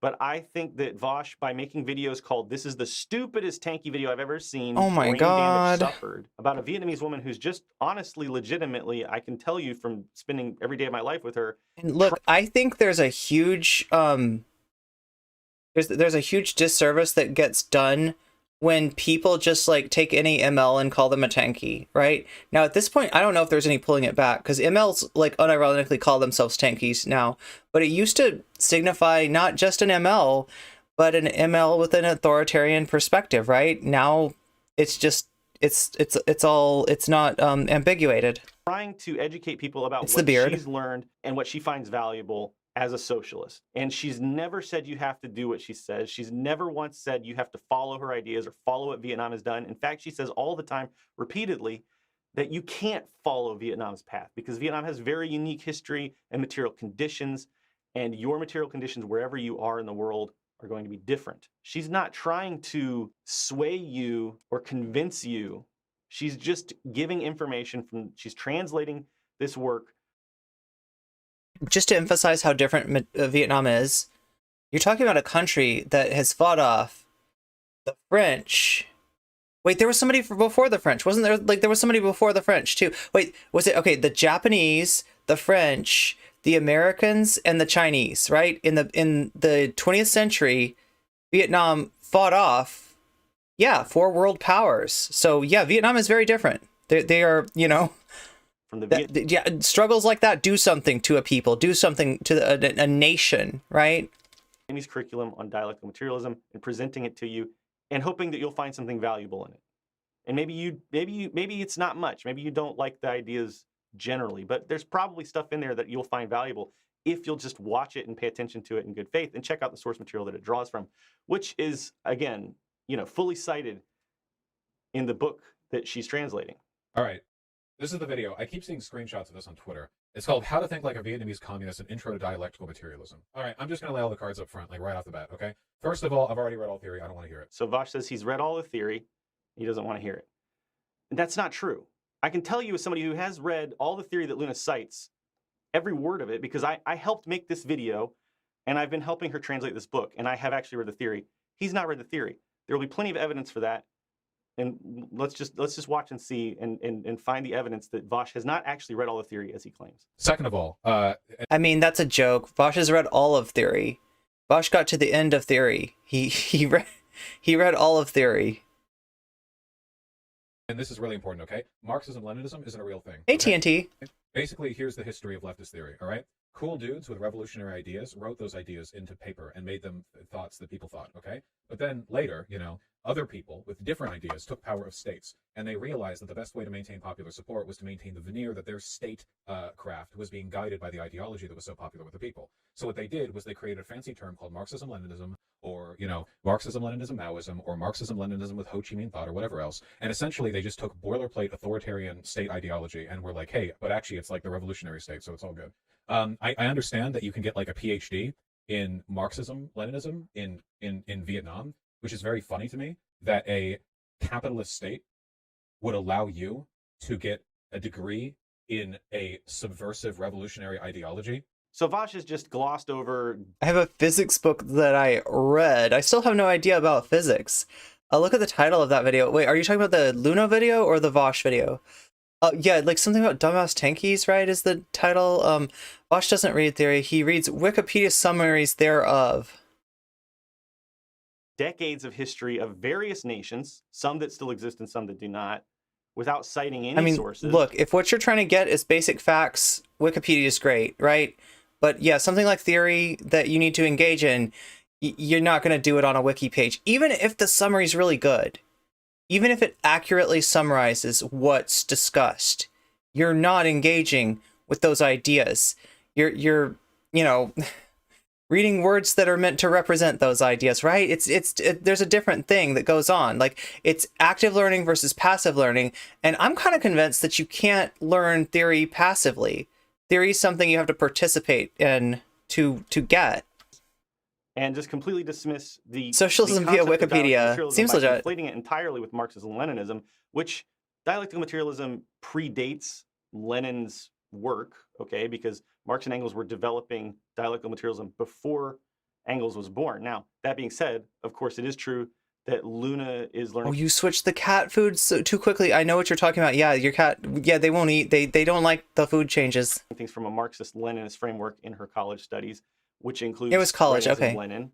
Okay, so if you want to make specific claims about the Soviet Union or about Lenin, you can do that. But to just gloss over all of that history and present this very simplified and really dogmatic version of the events of history without citing any sources, without any evidence whatsoever, that's an example of sophistry. Yeah, at the very least, Vaush would need somebody to talk to, right? So either he would have to, have a class with a professor that actually gets this stuff and bounce the ideas back and forth, or he'd have to have like kind of a reading partner. That's why people, when they do theory reading, there a lot of time it's like a reading group, right? It's like you sort of need multiple people reading a text, and then they come together and talk. I mean, it's just like English. It's just like English lit class, right? This is what we always do. We read a text and we come and talk about it together. Even if people don't do the reading every week, they can sometimes get something out of that discussion. And I think that is like engaging. Now, granted, they're going to do better actually having read it, right? I'm not suggesting that you not read it or you read the Spark Notes or whatever like that, right? But like, I do understand that people's schedules are wild and sometimes stuff doesn't get done that should be done. But I almost think that those reading groups, I almost think that the discussion of the ideas is really what gets that, stuff like that across. I mean, same thing with literary theories. It's same thing with like, critical theory, right? You can't just like read it and expect to really retain much without having grappled with it.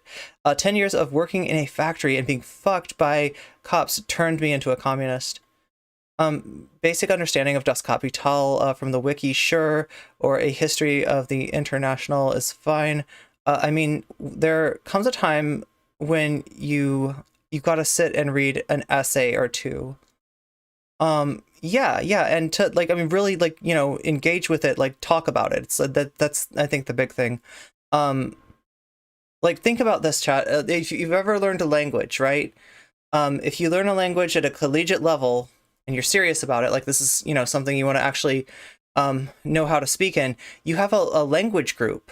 You don't just have your class, you have a language group, right? You sit down and like everybody speaks in French or everybody speaks in Spanish or everybody speaks in Japanese, and you sort of practice conversation with each other. Now, it'd be better if you had somebody in the group, which I was lucky enough to do with French, that I had a native French speaker leading that group for us, right? So like, but at the very minimum, you're going to need to, you don't just read and learn, a language, you speak that language to learn it, right?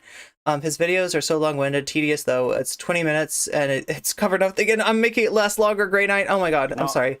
I guess I can't expect him to give the entire history of the Soviet Union to prove his points or whatever, but I would expect some backing of his claims. And he never backs up his claims. He's not giving you a real comprehensive historical analysis whatsoever. He's just saying a bunch of stuff, conclusions that he's drawn in his own mind. He's not even telling you what's led him to those conclusions. To me, this is like hearing that like Amazon has like socialist, like like side jobs you could do. Or what are they called? Like the modules? Yeah, good point. Like everybody has different ways of learning. This is complicated even further, you know, with disability, and so presenting the material in a variety of formats versus just a wiki page, right?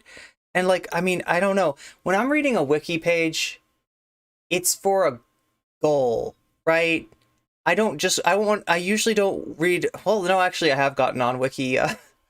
What do you call it? Like wiki loops, right? Where you're on Wikipedia and you're like, oh, wait, what's that? Oh, right? You know, so I guess some of it is just for my own knowledge and edification or curiosity, right?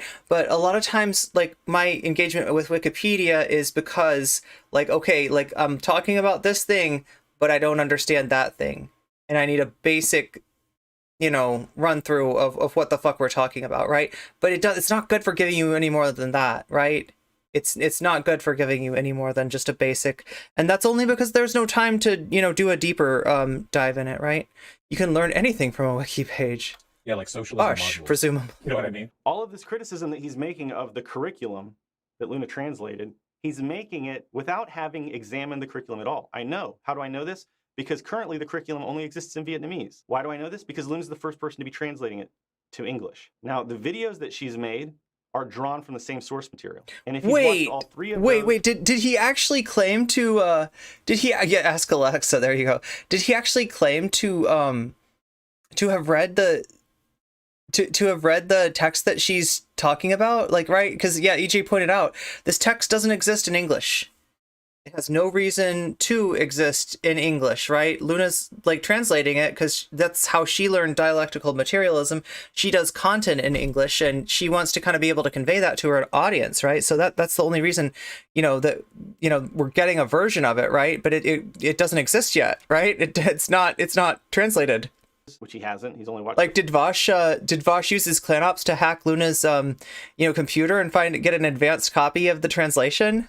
First one on stream. But if you watched all three of those and he was actually drawing from what she is actually saying about the curriculum, it's one thing, but he's not. He's trying to connect two things together which are not connected. He's trying to build this rhetorical logic chain that falls apart upon any kind of scrutiny.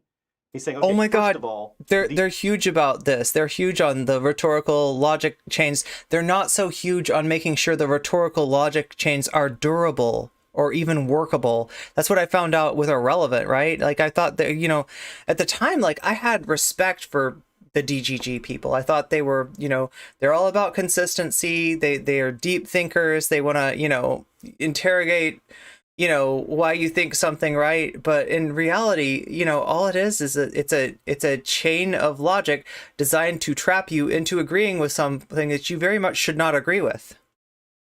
These socialist states, they're actually capitalist states, so we can't trust anything that they say. Second of all, these curriculums that they make, they can't be subversive because they're not actually socialist states. But none of this is addressing what Luna actually says in her videos, which is literally just relating the essential ideas of Marx and Engels, dialectical materialism. He is, in fact, making a logical fallacy. And I always thought debate bros are supposed to be the experts. They do talk about it a lot. Fallacies, but what he's doing is he's making an ad hominem attack. Now, the word ad hominem... Chat, is it just me, or are we getting some audio issues with EJ here? Gets thrown around a lot. Am I going to become famous? Like, no, I can't do this. I think I've criticized now Curio, Damersof, RGR, and if I make this criticism, Noncompete about their audios, I'm gonna get a reputation of she's just a bitch. She watches your video and she drags you for your audio. She fucking sucks. Especially in the debatosphere. But it doesn't just mean that you're insulting. Am I an audio opponent. snob? It means that you are. I sound pretty good today, right? An opponent's arguments are invalidated because of who your opponent is. So in this situation, basically the entity that is the Vietnamese Department of Education, the Ministry of Education, is being invalidated. So it's like saying anything that comes from the Ministry of Education is invalid, period. It doesn't matter what they were drawing from. It doesn't matter what they say. That's an ad hominem attack. It is a logical fallacy. It's like if I was making this video and I just said, hey, Vosh is a jerk, he's a jackass, so everything he says is wrong. That's an ad hominem.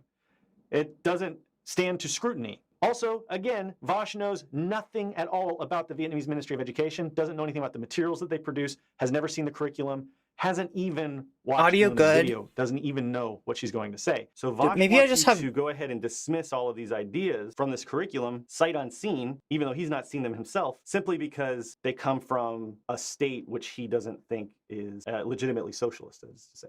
This is horrifically incoherent. The reasons that we can attack a book or an essay or whatever. Cops scream, "Stop resisting," to make onlookers believe people in custody are resistant. Despite reality, DGG screams, "Be consistent," to make onlookers believe their adversaries are inconsistent. Okay.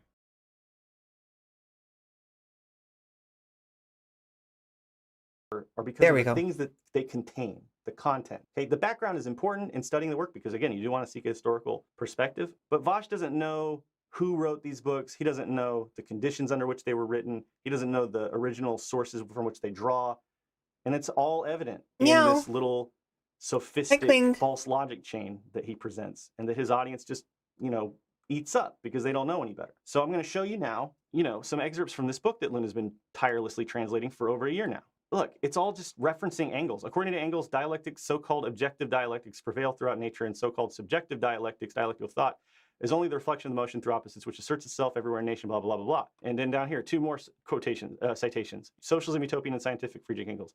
The old preface to Anti-Düring on dialectics, Friedrich Engels. Have you really read all these books? Do you know what's being referenced here? So you're not just attacking the state. Look, the book is packed full of quotations from Engels and Marx. None of this stuff was just ginned up by the state. I'm telling you because I wrote half these annotations or more. I did the research to fact check and back all this stuff up. None of the core ideas, none of the ideas that are being presented come from the state. Okay, Yeah. so regardless of whether or not you... And the fucked up thing is, like, think about that. Ministry of Education, is that what EJ said?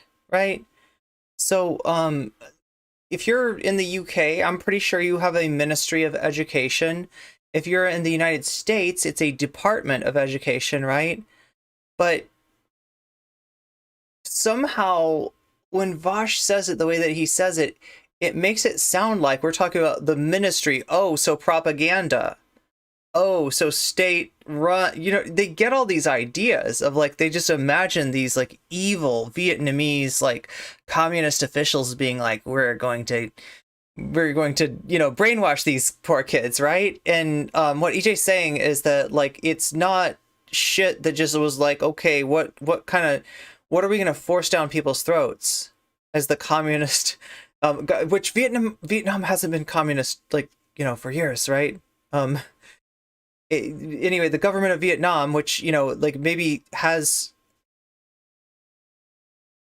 Ministry of Education in Germany, right? So for some reason, to Americans, when they hear that, like, ministry and like, it sounds foreign, right?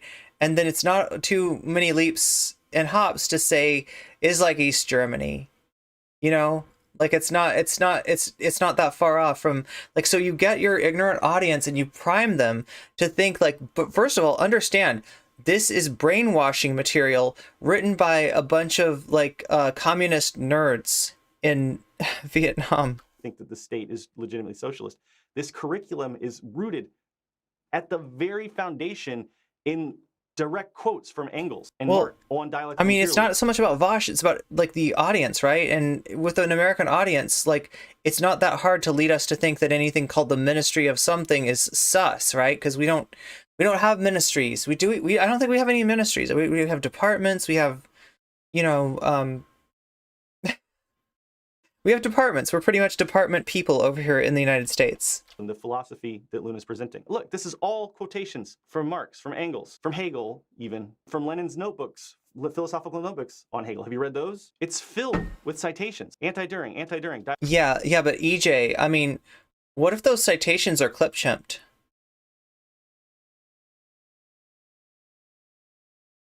Dialectics of nature. The core texts of dialectical materialism are being referenced here again and again and again and again. And this is the exact text that Luna's drawing from. Oh, ministry having, like, a religious connotation. Wow. Okay, no, I mean, like, listen, like, that sounds like a stretch, but honestly, psychologically, that is how language works. When I pointed out the shit with Doobie, it might have seemed really small bore to some people, calling the Democrat Democratic Party, the Democrat Party, but it really does change how you're framing it.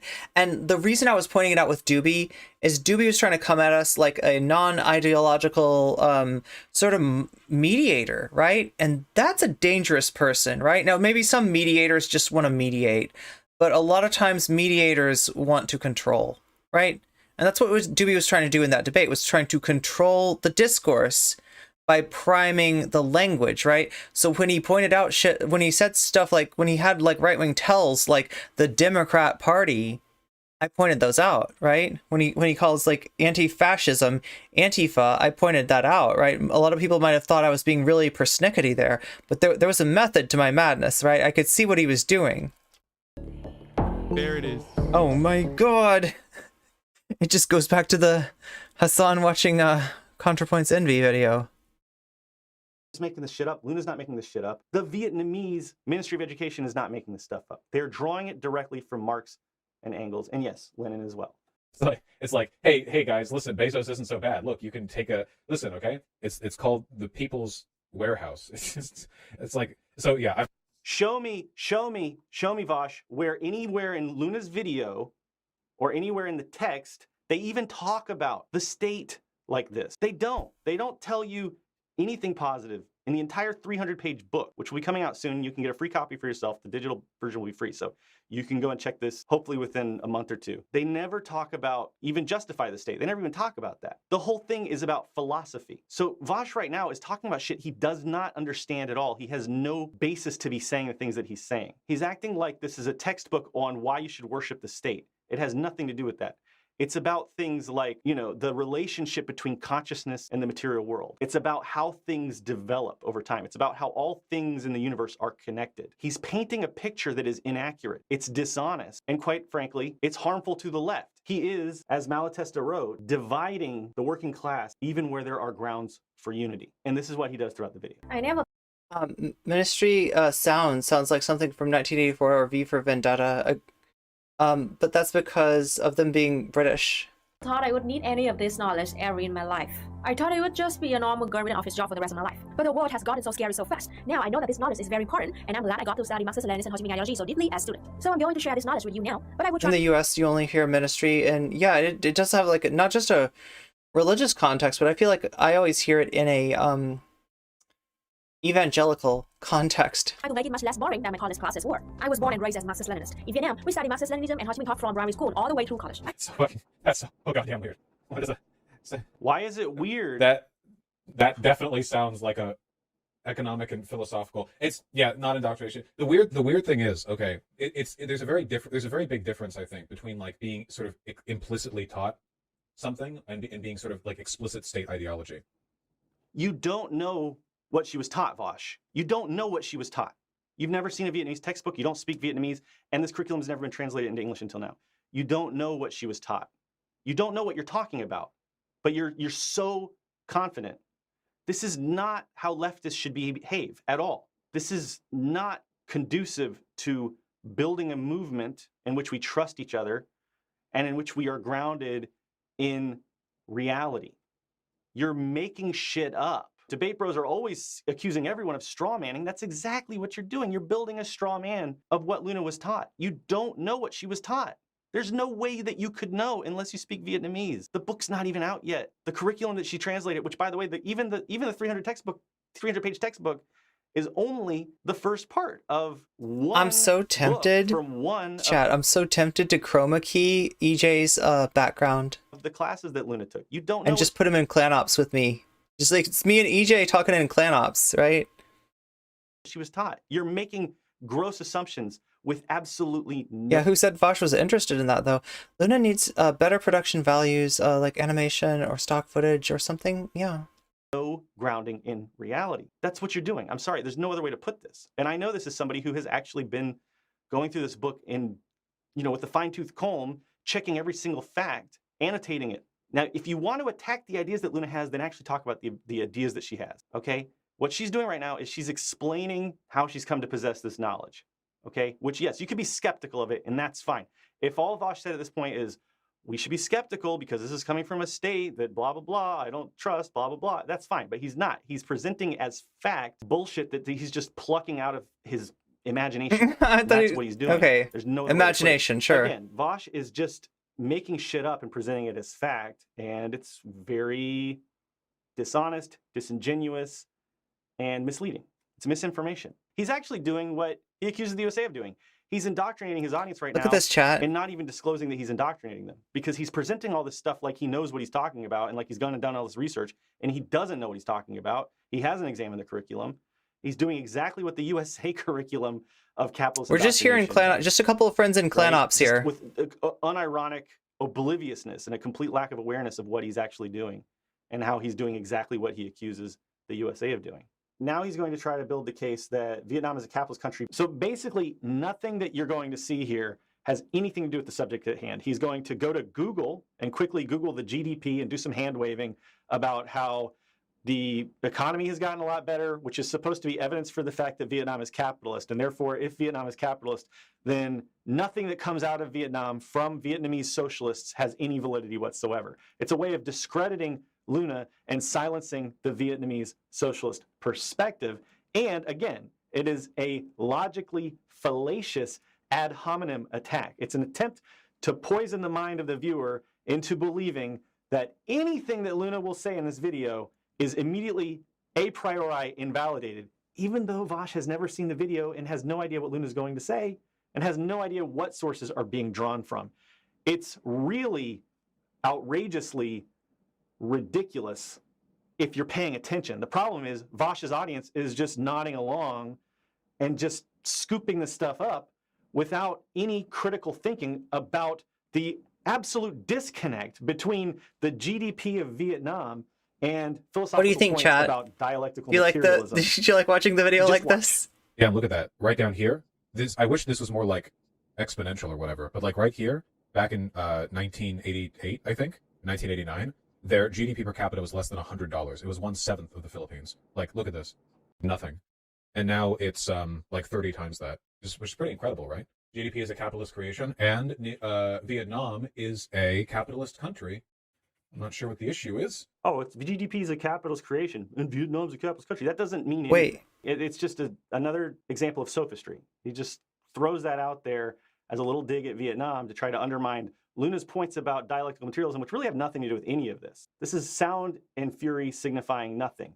Okay, he's proving nothing with these charts, but let's just see what else he has to say. This is something that sophists do all the time, by the way. They make these little snide remarks because it rhetorically builds their case without adding any substance. And it also gives them plausible deniability that later on they can go back and say, oh, I was just joking, or you don't have a sense of humor or whatever. And this brings to mind also Socrates' critique of the sophists. He talked about there was a danger in teaching people. Yeah, I'm trying to remember. Without what was it that Socrates said? I think it was sophistry bad or something. Teaching them wisdom. And, you know, the fact that the sophists believe that there was no absolute truth and the truth is whatever you... Vaush has smart enough white dude, unshakable confidence, and inability to reflect. Vietnam is market socialist.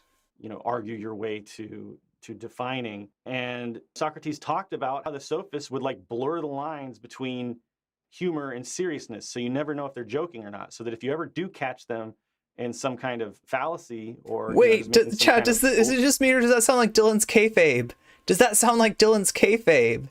If he ever gets caught in anything, it's a joke, right? He'll just be like, I'm gonna make you an offer you can't refuse. Well, he's literally blackmailing me, and not in the legal sense, but like, you know, holding me and my community for ransom. Like, you know, admit I was right about everything, or else I'm gonna drop the secret documents on you, and nobody's gonna like actually engage with those. But they're gonna think because, well, there were secret documents. Receipts are there, claim is good. Receipts are there, present, claim is good. That is how fucking easy it is to manipulate people on Twitch politics. They don't even want to like examine the receipts. They're just, receipts are present, claim is good. Yeah, it's you know, receipts are completely irrelevant to the claim being made. Receipts are doctored. Receipts are presented in a without the proper context, like where most people see them and they think that this is something that got recorded way like a long time ago, before the conflict between me and Dylan, when it was actually recorded during the conflict when we were spied on Shit point. They could by always just go, Zonia Dead. oh, I was just joking, have a sense of humor, bro. The sophists were doing that thousands of years ago. It's not a new trick. And Vaush is clearly doing that here now.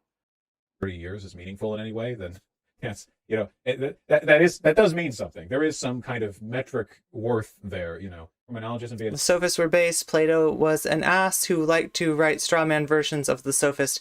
Oh, okay, so it was like just kind of like as if like, okay, I got it. Like anyone who I don't like is a sophist.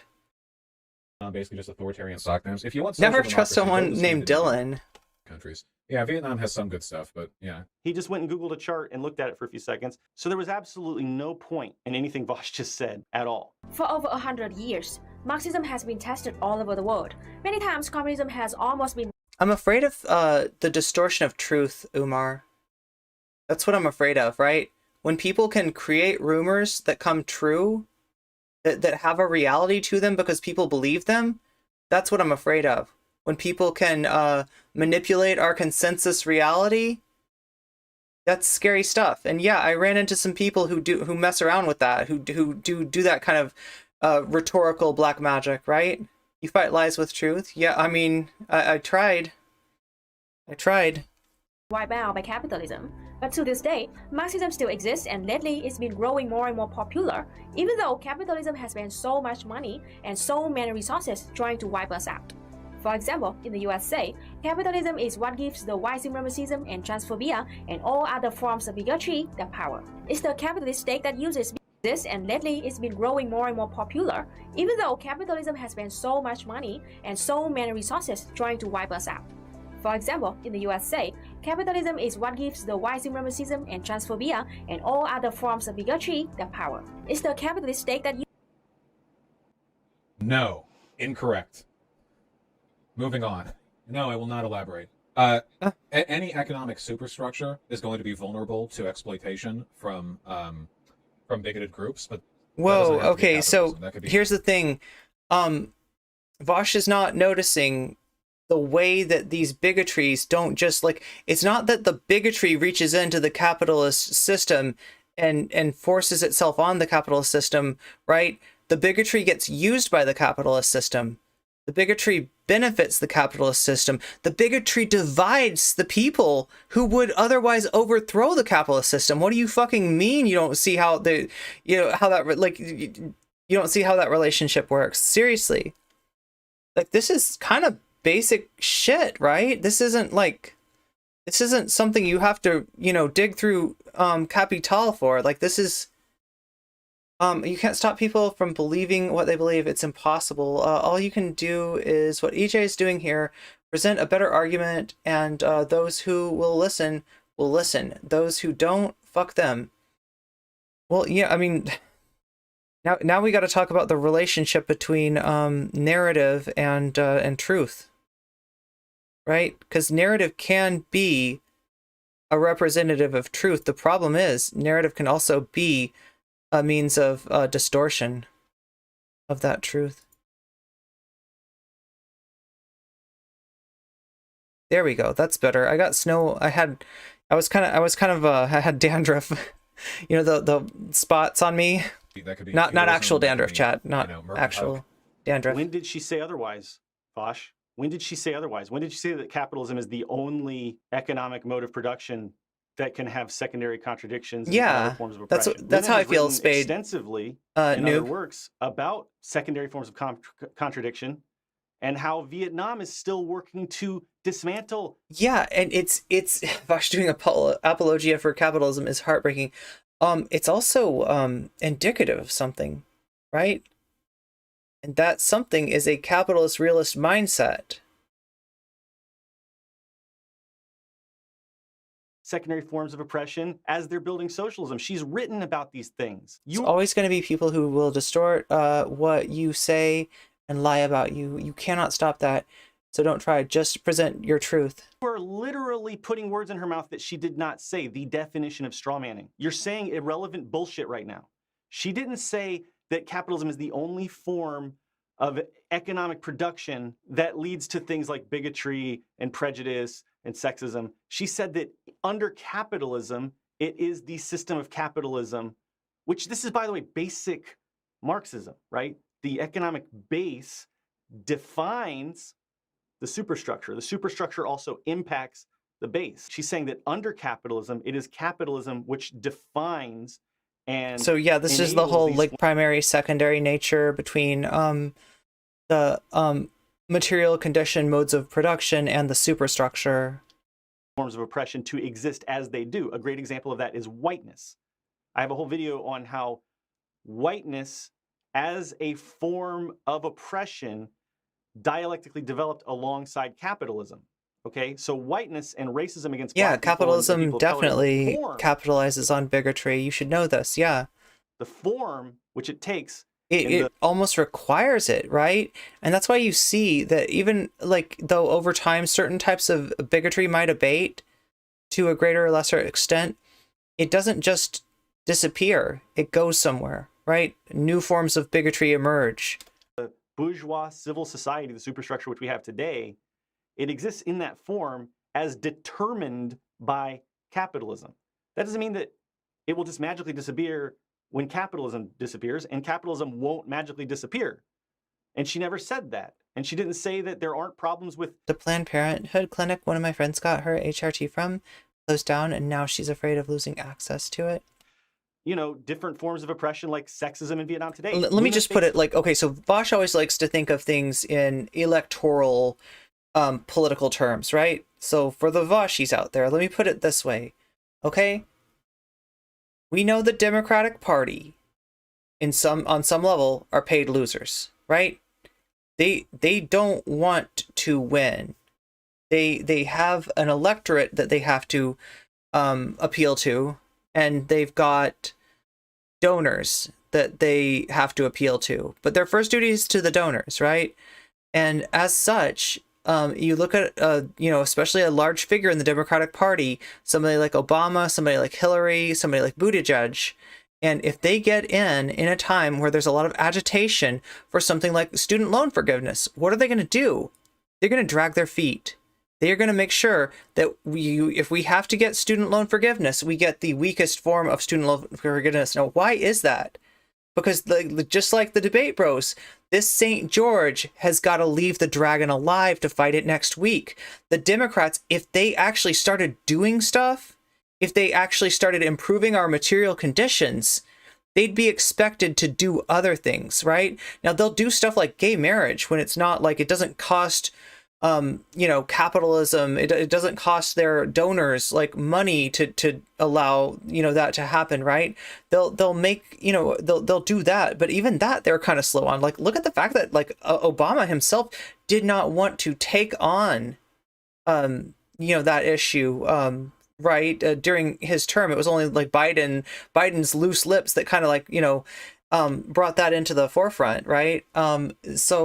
And the reason for this is not because Obama's a homophobic dude or anything like that. The reason for this is that you got to leave something on the table. If you leave something on the table, there's something to fight for. If it's low-hanging fruit that's to fight for, then you don't have to fight for the high-hanging fruit. And the high-hanging fruit is the stuff that will act like a $30-hour work week.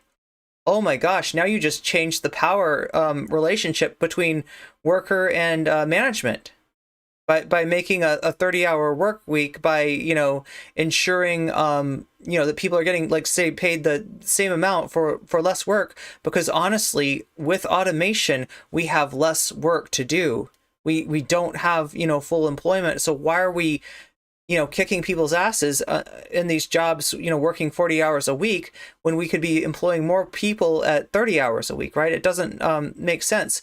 But you're not going to see that kind of thing. You're not going to see some of the, the issues that, like, even healthcare. Look at how healthcare finally got dealt with, right? They left a lot on the table. There's a lot of problems with it still. There's a lot to fix, right? And they can go back and fix that instead of doing something like bigger, like, actually standing up for unions, or right. This is how the Democratic Party gets by. This is how the Democratic Party, the paid losers of the political system, like, go on. They're okay with losing. They're okay with getting half a loaf. They would rather get a tenth of a loaf, because then there is like 90% of the loaf to still fight for, right? So even in this sense, the bigotry, just as expressed in law, is benefiting the capitalist system, right? And I know I lost the Vaushites because I went on for too long, right? That was too long-winded. That was a little bit wordy, but yeah, you get the point, maybe, chat. You get the point. Sexism in Vietnam today. She's bisexual. She faces various forms of bigotry in Vietnam today. Okay, so she's not making the argument that a bourgeois civil society and capitalism are the only ways. She didn't say that. You just watched her talk for several minutes uninterrupted. Were you actually paying attention to what she was saying? Or do you just want to insert a little bullshit line of sophistic rhetoric that paints a picture of somebody tell me, does the word sophisticated come from the same group of people in, was it Athens or? And leads your audience by the nose to believing that she believes things that she never stated, and in which, in fact, she has heavily contradicted in her body of work, which you have not examined.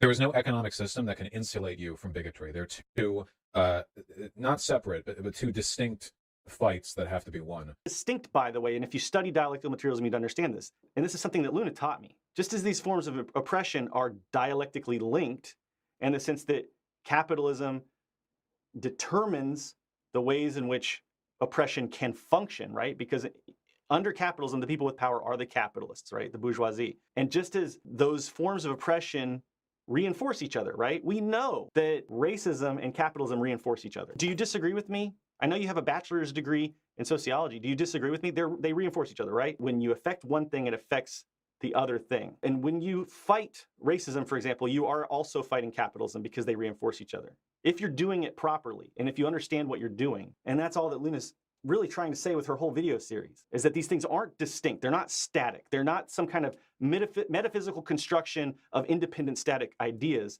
They're not that distinct. They are intertwined. Under capitalism, they were under feudalism, and yes, they will be under socialism, which is why building communism and building a stateless classless society is going to be a long struggle. And yes, even as we build towards communism, we will still have to struggle with these other forms of oppression. She's never once said otherwise. Yeah, good take. Place where she's ever good said take. otherwise. So You're Vaush was, trying to accuse Luna of class reductionism, right? Right? Of like, right? And I mean, like, there are, probably tankies like that. There are people that they're, just, or class reductionists, right? That like that exists. Peter Coffin, Caleb Maupin, right? This is a real phenomenon, right? It's not Luna Oi. You're looking for a class reductionist. You're not gonna find one in EJ and Luna, right? Sophists, unlike Plato, charged large sums of money for their rhetoric and philosophy lessons. Plato started the academy open to all, free of charge. And your audience doesn't see it because you're very gifted at making shit up with the utmost confidence, spewing it out as though it's well measured and based in the factual evidence or whatever. It's not. You just made a bunch of shit up. He claimed he was inspired by Malcolm X. Put words in her mouth that she didn't say. Vaush. If you want any, I mean, I'm and he just goes on and on. And you can go watch it. It's at 1332 if you want to watch it. Ultra, I guess. So, like, I would say the USSR is social, or not social. Maybe I can do a GoFundMe or something to try to translate them all. Follow me on Twitter or consider becoming my patron if you're interested. I'd be down to see I'll put the links translations. in the description. I'm not trying to be mean, or I would be totally down to see. Yeah. I mean, obviously, like, I'm coming in here with a pretty negative attitude towards this whole enterprise. Well, I'm glad that you just admitted that you're coming into this with a negative attitude in bad faith. The books are translated. We're doing the final edits now in the typesetting, and they'll be available soon, and the digital copy will be absolutely free. And if you want to donate to Luna Vaush, for all the work that she's put into this over the last year, putting in hundreds and hundreds and hundreds of hours in this translation, I've watched her doing it, then, you can go check out her Patreon and support her there. You've used her content enough to get, super chats and shit on your platform. It might be nice for you to throw a few bucks Luna's way. But anyway, moving on. Understand a ton of history. There are a ton of, yeah, I mean, probably EJ. That just made me scared though, because right when I thought about the conflict of interest that could come from Vaush donating to people, like, don't give him any ideas, right? If he donates to people, it's not gonna be out of the goodness of his own heart. It's gonna be It's going to be for control. And I have spoken about people who use, donations in just that manner, right? If large streamers started doing that, oh my God. Like, I mean, people have made fun of me for talking about, like, when I've said the phrase, the clout network. Now, I probably should have specified I meant one of many. I wasn't talking about the clout network. There's this big evil thing. It is not a conspiracy theory. It is not a dark room with people that have cigars. It's obviously a Discord server, not a room anyway, right? It's it's a VC somewhere, hidden deep inside Twitch politics somewhere, right? And it's that particular clout network that I was talking about, right? I just didn't want to name it because then that gives kind of, I don't know, chat. There's people that say that I shouldn't say the frog's name, right? I do say Doobie's name, right? But there's people that have questioned the wisdom of that, right? I don't know. Of historical developments, ideological shifts, wars. So I wasn't really thrilled at the time to describe which clout network I was talking about, but I think you understood, what I was talking about, right? But yeah, it is like, there are networks, they do operate by clout, right? And, this is the kind of thing that allows control of the smaller, up and coming content creators by the larger, more established content creators, right? And, in Twitch, it's formalized. There's Twitch teams, right? Revolving around one or more partners, a group of streamers that are formally, a team, right? And it's bad because you kind of, when you're that dependent on other content creators, your audience can't exactly trust what you say. They can't know that there's not a conflict of interest there, right? And, with Vaush, like what if Vaush don't, okay, I'm not actually having to go at EJ here, right? This is not meant to criticize EJ because EJ's not even thinking of this, right? It's just something that I've noticed and like something that I'm kind of, afraid of. But if it became like, like the larger content creators, they're, sort of gathering, massive amounts of money, more than they need, and then they sort of donate those to various like smaller creators, and that became, sort of a thing. I mean, that'd be yet another mechanism of control. After Professor Flower cyber lynching, that thought of Vaush saying, oh, that he was inspired by Malcolm X is like a slap on the face to the concept of blackness itself in America. Look, just go with me on this.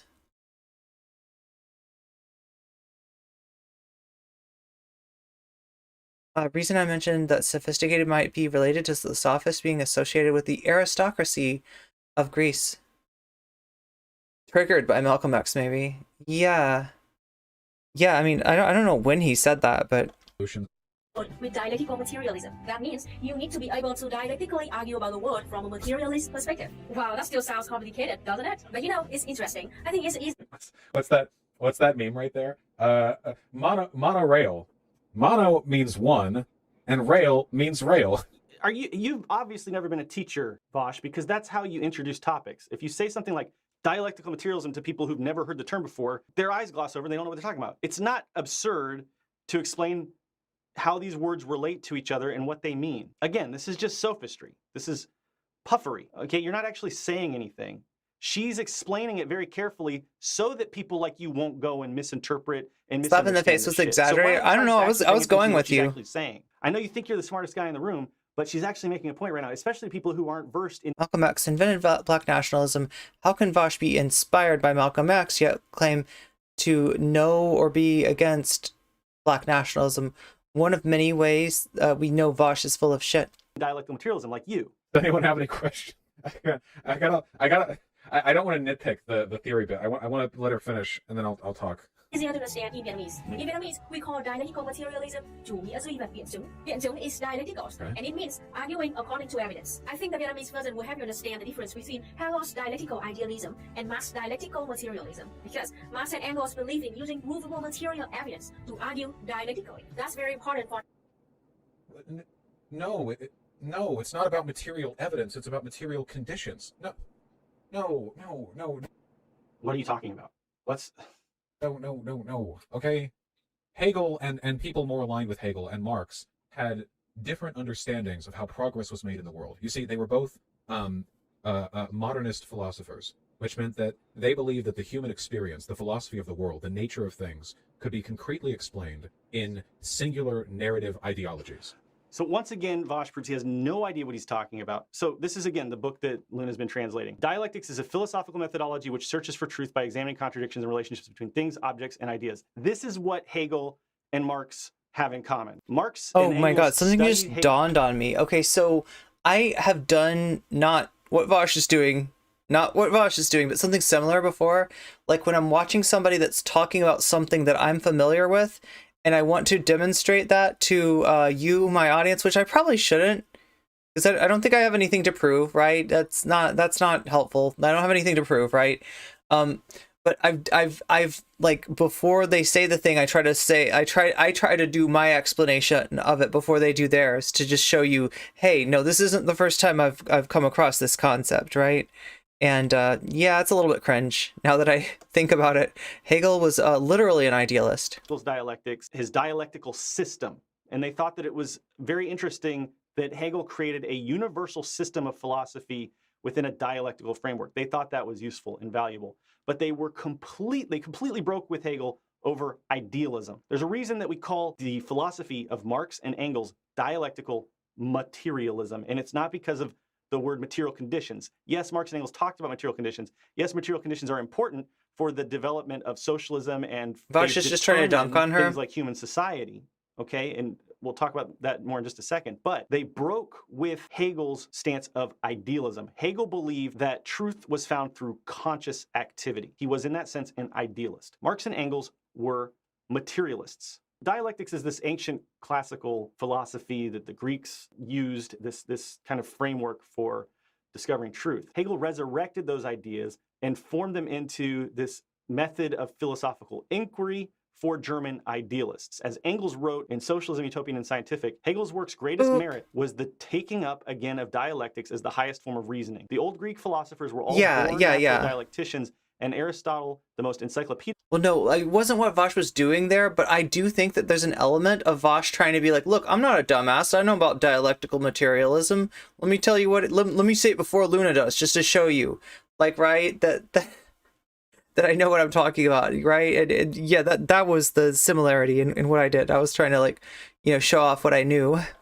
Of them had already analyzed the most essential forms of dialectical thought. Hegel's great contribution to dialectics was to the fucked up thing is, when you're Vaush and you have that audience, and I hate to say it, but this is just the material conditions, a parasocial dynamic that's formed. You're not just, showing what you know. You're framing what's about to be said. So yeah, it is different. You're right. It is vastly different than what I was doing. Looks, I just developed dialectics from a simple method of examining truth based on discourse into an organized, systematic model of nature and history. Marx and Engels strongly rejected Hegel's idealism as well as the strong influences of Christian theology in Hegel's work, but they also saw great potential in this system. I swear to God, that's the part of, like, Haas is all about Hegel. Just so you know. And look, yeah, Hegel is important, I guess, to understanding Marx and Engels, but somebody being way into Hegel, massive red flag.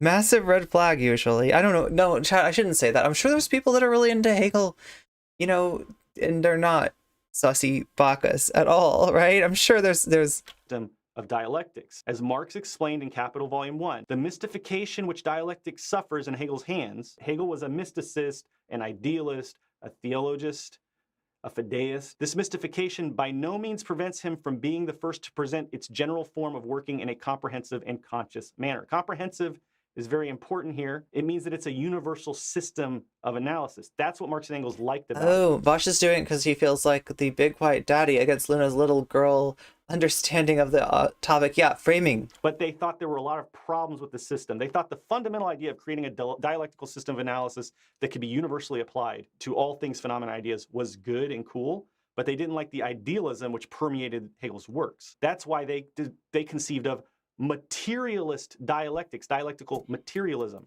As Marx wrote, with Hegel, it is standing on its head, which is to say it's idealist. It must be turned right side up again. Hegel in the streets, Deleuze and Guattari in the sheets. Shell. So here's another piece of writing, Socialism, Utopian, and Nice. Scientific, which Marx and Engels wrote. The final causes of all social changes and political revolutions are to be sought not in men's brains, right, not idealism, not in better insights into eternal truths and justice, but in changes in the modes of production and exchange. They are talking about the material basis of reality and the fact that we have to understand the material world and base our arguments and our ideas in the material world, unlike Hegel, who was an idealist. That is the whole point of calling it dialectical materialism, because it distinguishes their form of dialectics from Hegel. Vaush just smushed Hegel and Marx together and said they're both modernists, and they're like basically both in the same school of thought, and they both talked about material conditions. Hegel was not concerned that much with material conditions because he was an idealist. Hegel's whole point was that the first basis of truth is conscious activity. The first basis of truth is reasoning within the human mind. This is what Engels and Marx hated about Hegel. Did you know that? And if you knew that, then why did you just present things the way in which you just did? Were you being dishonest or are you ignorant? Because it's got to be one of those two things, because everything you just said is wrong. Okay. So this is one of the reasons why postmodern, Like, I feel like EJ is like bothering Vaush here. neo-Marxist is kind of a funny term, right? You know, Marx was very much a modernist. In fact, I think Marx would quite... When did Luna ever say he wasn't a modernist? Oh, no. What's your point? So Vaush is responding to Jordan Peterson, a version of Jordan Peterson inside of his head there, right? That's what Vaush, it made, I don't know, he just went to Peterson for some reason. That was a, tangent. Modernism, by the way, Smush me, Marx daddy. did develop modernism quite a lot. One of the foundations of modernism is looking for material evidence for things. quite dislike postmodernism for a number of reasons. The idea behind dialectical materialism, reasons why postmodern neo-Marxist is kind of a funny term, right?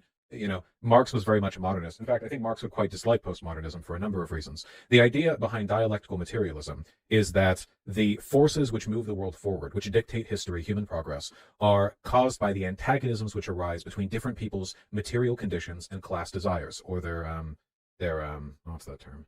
Their class interests. Thank you.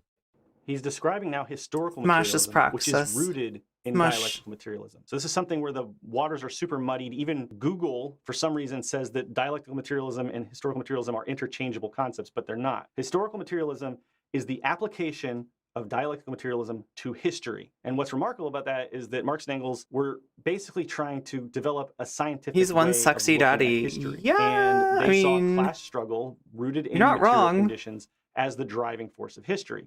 Because, as dialectical materialism dictates, It the feels like he's giving me a massage too determines with the back of his the hand. ideal.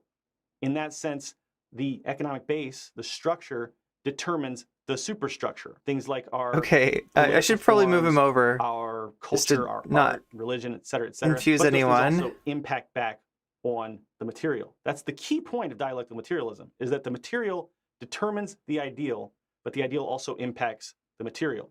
That's what breaks them from the There we pure go. empiricists and the Daddy. positivists. And we'll talk about that more a little bit later. And that's what Luna's really talking about in this video, is the difference between Marxist dialectical materialism and mechanistic empiricist positivism, where, the positivists and Popper the school? empiricists believe that the material defines The everything popper? and that the ideal determines nothing, and that the only truth that can be sought is through what we observe with our senses. Marx actually saw that as a weakness of empiricism, because he believed that what happens in consciousness does matter because it can impact the material world, essentially, is what Marx was saying. And if you read Dialectics of Nature or Socialism, Utopian and Scientific, or Anti-Düring, you'll see that Marx and Engels, or Capital, Marx and Engels talked about this stuff all the time, extensively. They didn't just talk about historical materialism. Dialectical materialism was used in the analysis of capitalism in Das Kapital, which... If I flip my image over, it'll look like I'm interviewing EJ. Yeah, but then the microphone's gonna disappear into like a...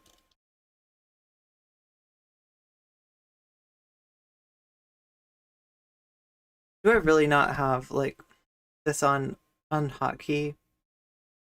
I thought I did.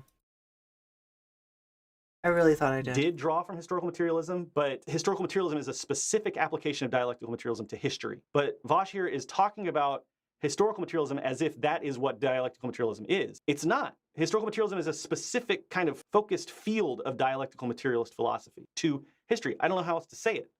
If he doesn't know that, it's because he hasn't studied this stuff deeply enough to know the difference between dialectical materialism the two terms and historical materialism, which is based on dialectical materialism. It's as simple as that. There's a critical, the idea here essentially is a rejection of the old idealists, you know, who believe that the human condition, the human spirit, human society, whatever, advanced Okay, through he's a kind of getting ideological debate a little mixed where up. You have concepts which are refined through antagonisms that arise in the conflict between different variants of an idea, right? But what Marx said was actually that's gay and stupid and dumb and bullshit, okay? In reality, ideas are what drive things forward. Gay is good, Vosh. He's good. Reality, it's material conditions. People, societies even, aren't really motivated by ideas. Let me make this very simple for you, Vosh. You're describing historical materialism, which is a specific application of dialectical materialism. So it's confusing you when Luna talks about the much more broad and universal aspects of dialectical materialism. This is kind of good. So what Luna is saying here does not contradict what you're saying at all about historical materialism. In fact, I mean, this is kind of enjoyable. What Luna is describing is what historical materialism, which you're describing, is rooted in. Luna is describing the foundation of the ideas that you're bringing up. And the fact that you can't distinguish between historical materialism and dialectical materialism leads me to think you shouldn't be so goddamn smug about all of this. Let's take America, for example. America was founded, nation, free for all, whatever, but there were slaves and women couldn't vote. Also, white people couldn't vote if they weren't property owners or women, whatever, you know, nobody could vote, basically. Okay. So, now, some people argue, you know, well, ideologically, we arrived at a dialectical resolution when we passed the Civil Rights Act, when we allowed women to vote, et cetera, because these conflicting ideas, you know, they challenge one another, so on. See, he thinks that dialectics just means things conflicting with each other, but it doesn't. A dialectical relationship is simply a relationship in when two things influence each other. They can be mutually productive, actually. So, for instance, the LGBTQ plus movement and anti-racism can dialectically influence each other in productive ways that benefit both. Conflict is what tends to drive development, and there are a lot of reasons for that, which Luna goes into in her book. But essentially, there are many forms of dialectical relationships, and dialectical development can take many forms. And to simply say that people argue with each other, that's what dialectics are, or to say that different, you know, movements. Oh snap, Brixton! Oh snap! That's just inaccurate. Dialectical development, it's rooted in motion, which is what Marx and Engels called just change. Okay, as things move and change, it leads to changes in quantity, which leads to eventually changes in quality, and that is what dialectical development is. And the motion happens, the change occurs as things impact each other, and that is what dialectical development is. And yes, all things develop dialectically, including the history of the bourgeois state of the United States of America, including the development of capitalism from feudalism, et cetera, et cetera, et cetera. But Vaush just gave a really weird. Yeah, do you remember my definition. Like if you are members, I think it's like Secret Halo and above even, like you have access to my like spicy take about Vaush being the JLP of autism. That was my drama baiting arc, I guess. Chat. I don't really have arcs. Just so you know, I mean, like, we have, like, seasons and stuff, but they're not arcs. Arcs are played out. Of dialectical development. I'm over arcs. That's not rooted in Marx or Engels at all. So, like, here's Engels describing in perfect detail what dialectical development is. And this is from Luna's curriculum translation on dialectical materialism. We find upon closer investigation. If somebody else wants to go through and like decide what are arcs, like I feel like if I make them, if I say these are my arcs, then they're not really my arcs. It's like arcs are something that other people see, right? Get into sagas, so if you want to like lay down the theoretical historical framework for the NCC sagas, then go be my guest. But I think me imposing that'd be like if I gave myself a nickname, like no comment. Oh shit. Okay, is that a nickname? That's not exactly a nickname.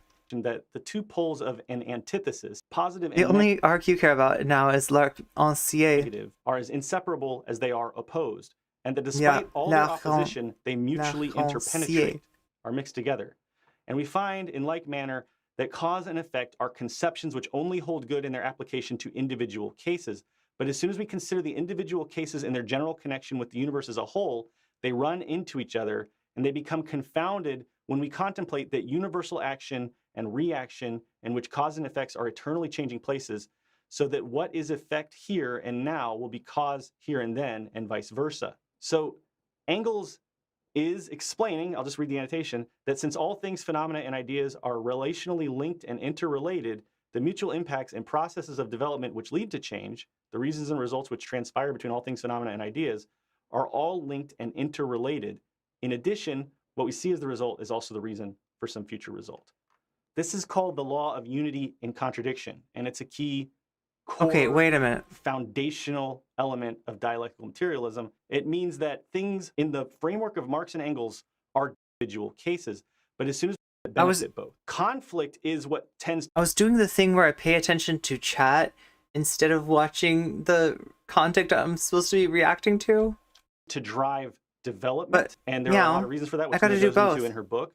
But essentially, there are many forms of dialectical relationships, and dialectical development can take many forms. And to simply say that people argue with each other, that's what dialectics are, or to say that different movements butting heads with each other, that's what dialectics are. That's just inaccurate. Dialectical development, it's rooted in motion, which is what Marx and Engels called just change. Okay? L'arc ancien. As things move and change, it leads to changes in It means rainbow. quantity, which leads to eventually changes in quality, and that is what dialectical development is. And the motion happens, the change occurs as things impact each other, and that is what dialectical development is. And yes, all things develop dialectically, including the history of the bourgeois state of the United States of America, including the development of capitalism from feudalism, et cetera, et cetera, et cetera. But Vaush just gave a really weird and inaccurate definition of dialectical development that's not rooted in Marx or Engels at all.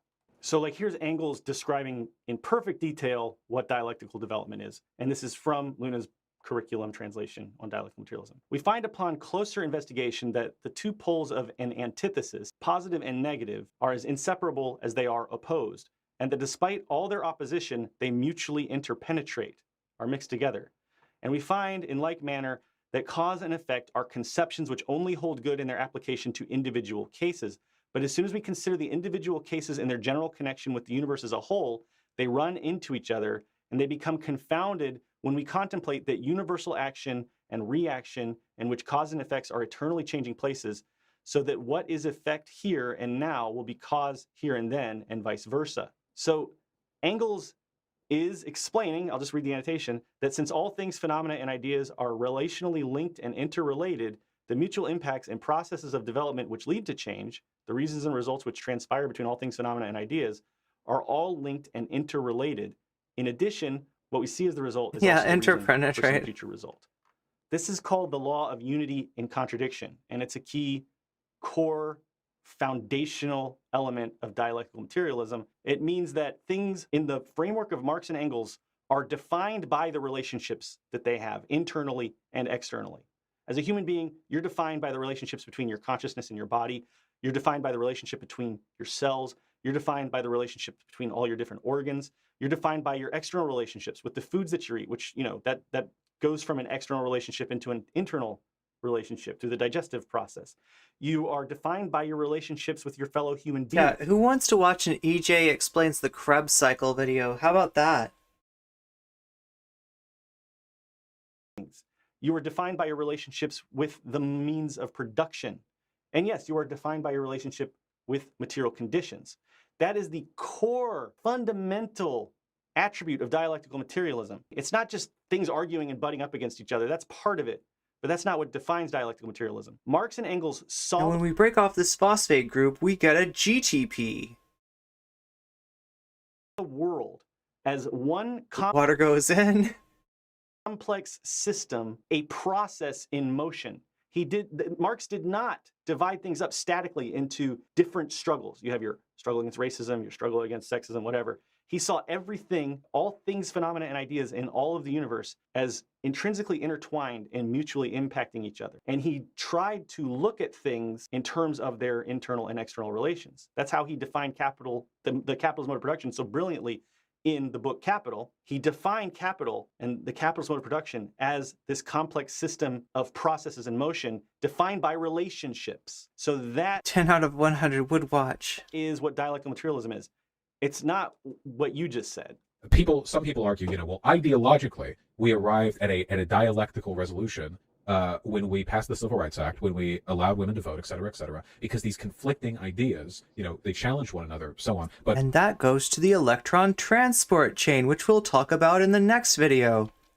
if you look at things, I disagree strongly. If you take a look, for example, at the abolition of slavery, one of the big things there is the core question: why was the South so inured with slavery when the North wasn't? And to me, the answer is economics. Okay, it's not because the North was more ideologically developed; it's because the South was less economically developed. They still relied on plantations and cotton picking. So to them, they had to come up with ideological justifications for the material state of things. You understand? Okay, let me try to follow this. Vaush is saying that some people say that So dialectical development is rooted in arguing between ideas, which is not what Luna said. In fact, it's been a long time since Luna said anything, so let's go back real quick and look at the last thing Luna said.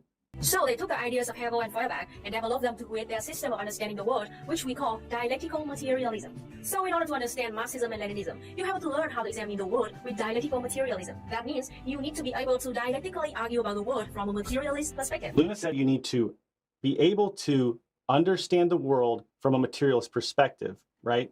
Argue about the world from a materialist perspective. That does not contradict historical materialism. That does not you'd watch EJ talk about interconnectedness. contradict anything that Vaush just said about material conditions being prerequisites for ideology, or being the driving force of ideology. It doesn't contradict it at all. Okay, Luna never said that dialectical development is about ideas competing with each other. That's basically idealist dialectics, which Hegel developed. And then you're saying you disagree with idealist dialectics, and you believe that it's, development is rooted in material conditions. In other words, that material conditions determine development of societies, which is what Marx said in historical materialism, which is rooted in dialectical materialism, which is what Luna's video is about. And Luna hasn't said anything that has contradicted anything that you're saying, and I'm losing my mind because this is just a huge dog. So, yeah, Vosh went on a tangent. Vosh went on an extended tangent. And, the tangent... Okay, chat, this is going to sound very dominance paradigm, but understand I've got multiple audiences here, and one of these audiences needs to hear that is some cope right there. That is some serious ass cope that we just witnessed on Vosh's part, right?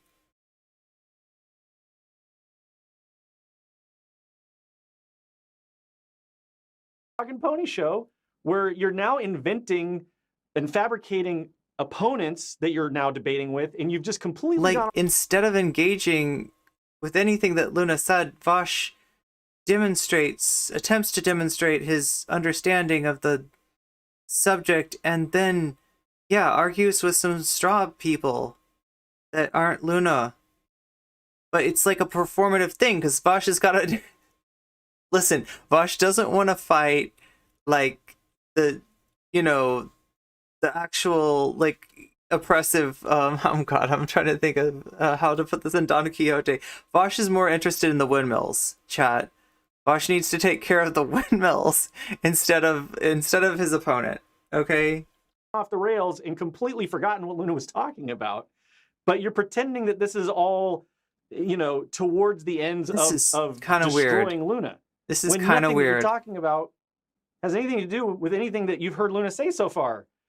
Somebody please help me understand how anyone falls for this shit. Just to bring it back to what Luna was actually saying and what Vosh is misinterpreting, that means we need to be able to build our ideology, which does mean developing But that arguments. And am I developing a wrong? perspective. Like, listen, I think maybe it's because I have ADHD, and when I do that, that's a tangent for me. Like, you know, like, I mean, I hope I don't do a cope tangent, right? But I definitely do tangents, right? So I mean, it almost felt like, yeah, he just had a moment of what would you call it? Like, rumination. It was rumination and cope. Rooted in material He reality. ruminated. Because it means that we will be ineffective as people. He ruminated right in front of his audience, chat. That might be TOS. I'm not trying to dry snitch here, but I think Vaush may have just committed TOS. People who are trying to impact the material world, in other words, trying to change the world through revolution, we will be ineffective if we just come up with ideas with no basis in what's actually happening in reality and what's disconnected from the ways in which material processes actually function. One of the key points that Marx and Engels made, and one of the things that they lived throughout their entire lives as revolutionists, is that you can only impact the world and affect it if you understand the world functionally from a materialist perspective, and if you understand the ways in which the conscious human activity and labor processes, which is the application of consciousness through your human body into the physical world. That is the only way in which you can affect change. First of all, Vaush is kind of bastardizing the idea of historical materialism by couching it in these kind of mechanistic terms. It's not just that the material conditions only determine human society. That's positivism. That's empiricism, which Marx and Engels also broke from. Marx and Engels also recognized that we could consciously impact the material world. And that's crucial because that's how we can. Well, he was ruminating in front of his audience, right? Is that even illegal? And accelerate the fall of capitalism and build a socialist society without He's capitalism just sitting there ruminating, coming back and taking power again. That's the only way to advance human society, is to understand how material conditions influence the conscious world of human culture and civilization and society, and to understand how our human consciousness and our conscious activities can drive and impact material process. That's really key. That's what Luna's describing here. TOS stands for Trousers of Satan, or Terms of Service. One of those. And you don't understand that because you don't understand the differences between dialectical materialism and historical materialism, nor do you really truly understand what Marx and Engels were saying as they built up this philosophical system of dialectical materialism, which is what historical materialism was rooted in. Understanding dialectical materialist thinking. For now, just remember, dialectical materialism is all about understanding the world by forming arguments which are based on evidence which we get from the real world. No, just no. I reject. I could be very wrong on this, but no. This is the ideological perspective. It's not about the arguments. It's just that, as opposed to what, the non-evidentiary arguments. Yeah, this is empiricism. This is a philosophy concept. This really upsets me because he doesn't understand the relationship between Hegel and Marx and Engels. And he doesn't understand how important it was to Marx that they broke with Hegel's idealism. You have got to understand the historical development which led to Marx and Engels discovering these truths about the world. Marx and Engels were not empiricists, and they were not idealists. They had another position, which we call dialectical materialism. They were Germans that were living in the shadow of Hegel. Hegel was monumentally influential in Germany with the German idealists. Marx and Engels were young Hegelians. The young Hegelians were idealists who were heavily influenced by Hegel's idealist philosophy. So yes, in the context in which Marx and Engels were developing dialectical materialism, they were absolutely arguing against idealists who believed that reason and logic within the human mind and consciousness alone was the foundational basis of truth. They were saying that's bullshit.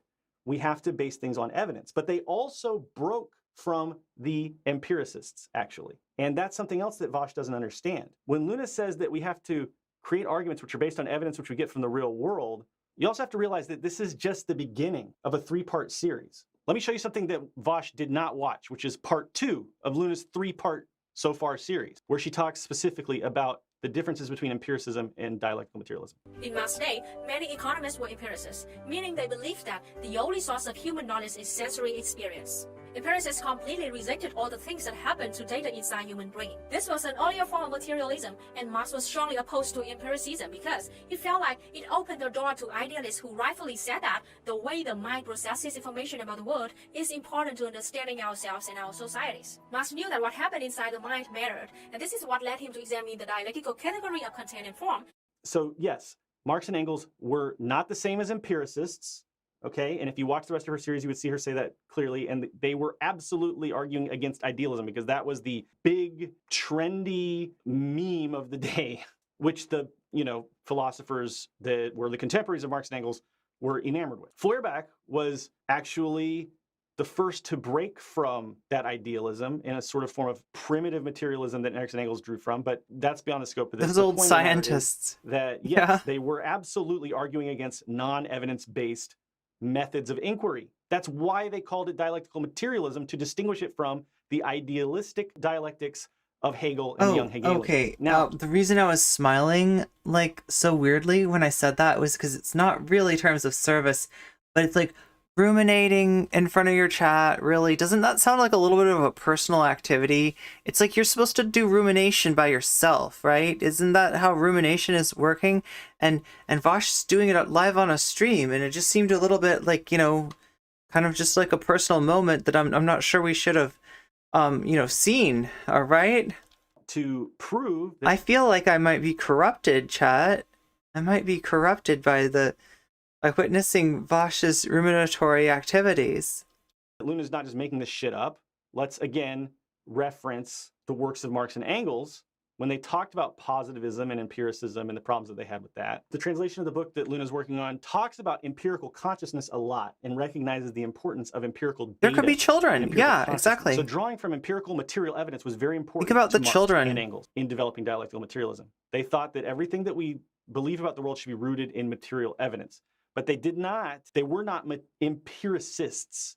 Empiricism was developed strongly by Hume, who was a major skeptic because he believed that the only way to find truth was through sense data, right? So therefore he believed that we couldn't really be absolutely sure about anything because our consciousness is unreliable. And so he actually thought that humans were incapable of perceiving truth.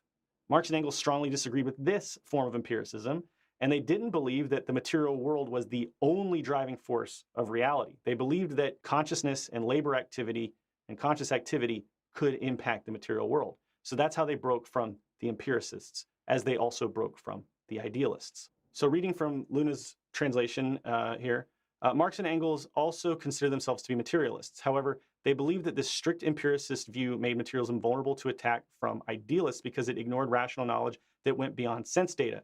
In particular, hardline empiricism ignores social relations, which can't be analyzed through sense data and sense observation alone. So for example, just take a look at capitalism. You can't touch or feel capitalism, right? You can touch and feel the effects of capitalism. You can look at racism. You can't touch or feel ideas like racism. You can definitely see the effects of racism. Yeah. But racism is you can't touch or feel parasociality, but you can certainly perceive parasociality in the relationship between these debate bros and their audiences, right? It's an idea. It's a conscious thought pattern, okay? It's a social relation. And you can't analyze these social relations through sense data. That's how they broke from the empiricists and the positivists. So as Marx wrote in Capital Volume 1, the true reality of the value of commodities contrasts with the gross material reality of these same commodities, the reality of which is perceived by our bodily senses, and that not an atom of matter enters into the reality of value. We may twist and turn a commodity this way and that as a thing of value, it still remains unappreciable by our bodily senses. It's clear that Marx and Engels thought that there was more to understanding reality than just sense data and empirical data. Empirical data is very important, but it's not the only thing that's important. And that's what was really groundbreaking about Marx and Engels, is that they were basically synthesizing materialism with the As a black guy, you've been touched by racism quite a bit. the fact that conscious activity also affects the world. That was the big breakthrough of Marx and Engels. That's what put them ahead of Hume and Feuerbach and Hegel and all of their predecessors and all the people that they were drawing from. They synthesized these ideas into the school of dialectical materialism. Wait, what did Vaush say about destiny? Like, they intellectually surpassed Hume et al. Did you say intellectually surpassed or like? The same as empiricism, even though it draws from empirical data. You have to understand that distinction. And it certainly counters the arguments of idealism that were so strongly put forth by Hegel. And you don't understand that because you haven't read any of this stuff. You Now, don't watch understand the way that. Vaush just jumps on like a rhetorical predator onto what he perceives as a teeny tiny little weakness in the semantics of how Luna is about to word a sentence. No class is more important or powerful than any other class, and no race is. There's no class. Wait, if there's no class, then there is no class is any more powerful than any other class. This is one of the most asinine and ridiculous, sophistic non-points in the entire 2-hour stream. That's her point, Vaush. By definition, when there's no economic class that dominates any other economic class and everyone's equal, right? There's no class. Outpaced. What do you really think she's saying? What do you think she's saying? Yeah. This is so ridiculous. Marx and Engels outpaced. Everything she makes perfect sense. Everything she said makes perfect sense. The empiricist. You're trying to build under socialism. The goal is to build Good night, a society Sabrina. in which everyone is Meow. equal, in which no class dominates any other class, and therefore there is no class. That makes perfect sense. Maybe you don't like the way she phrased it, but come on, you have to know what she meant. I feel better now. This is just I'm still so sore, such a but my non-point. This is what are you sinus is talking about? strained. Well, you can't. Well, this is literally, all animals are equal, but some animals are more equal than No, others. it's not. Yeah.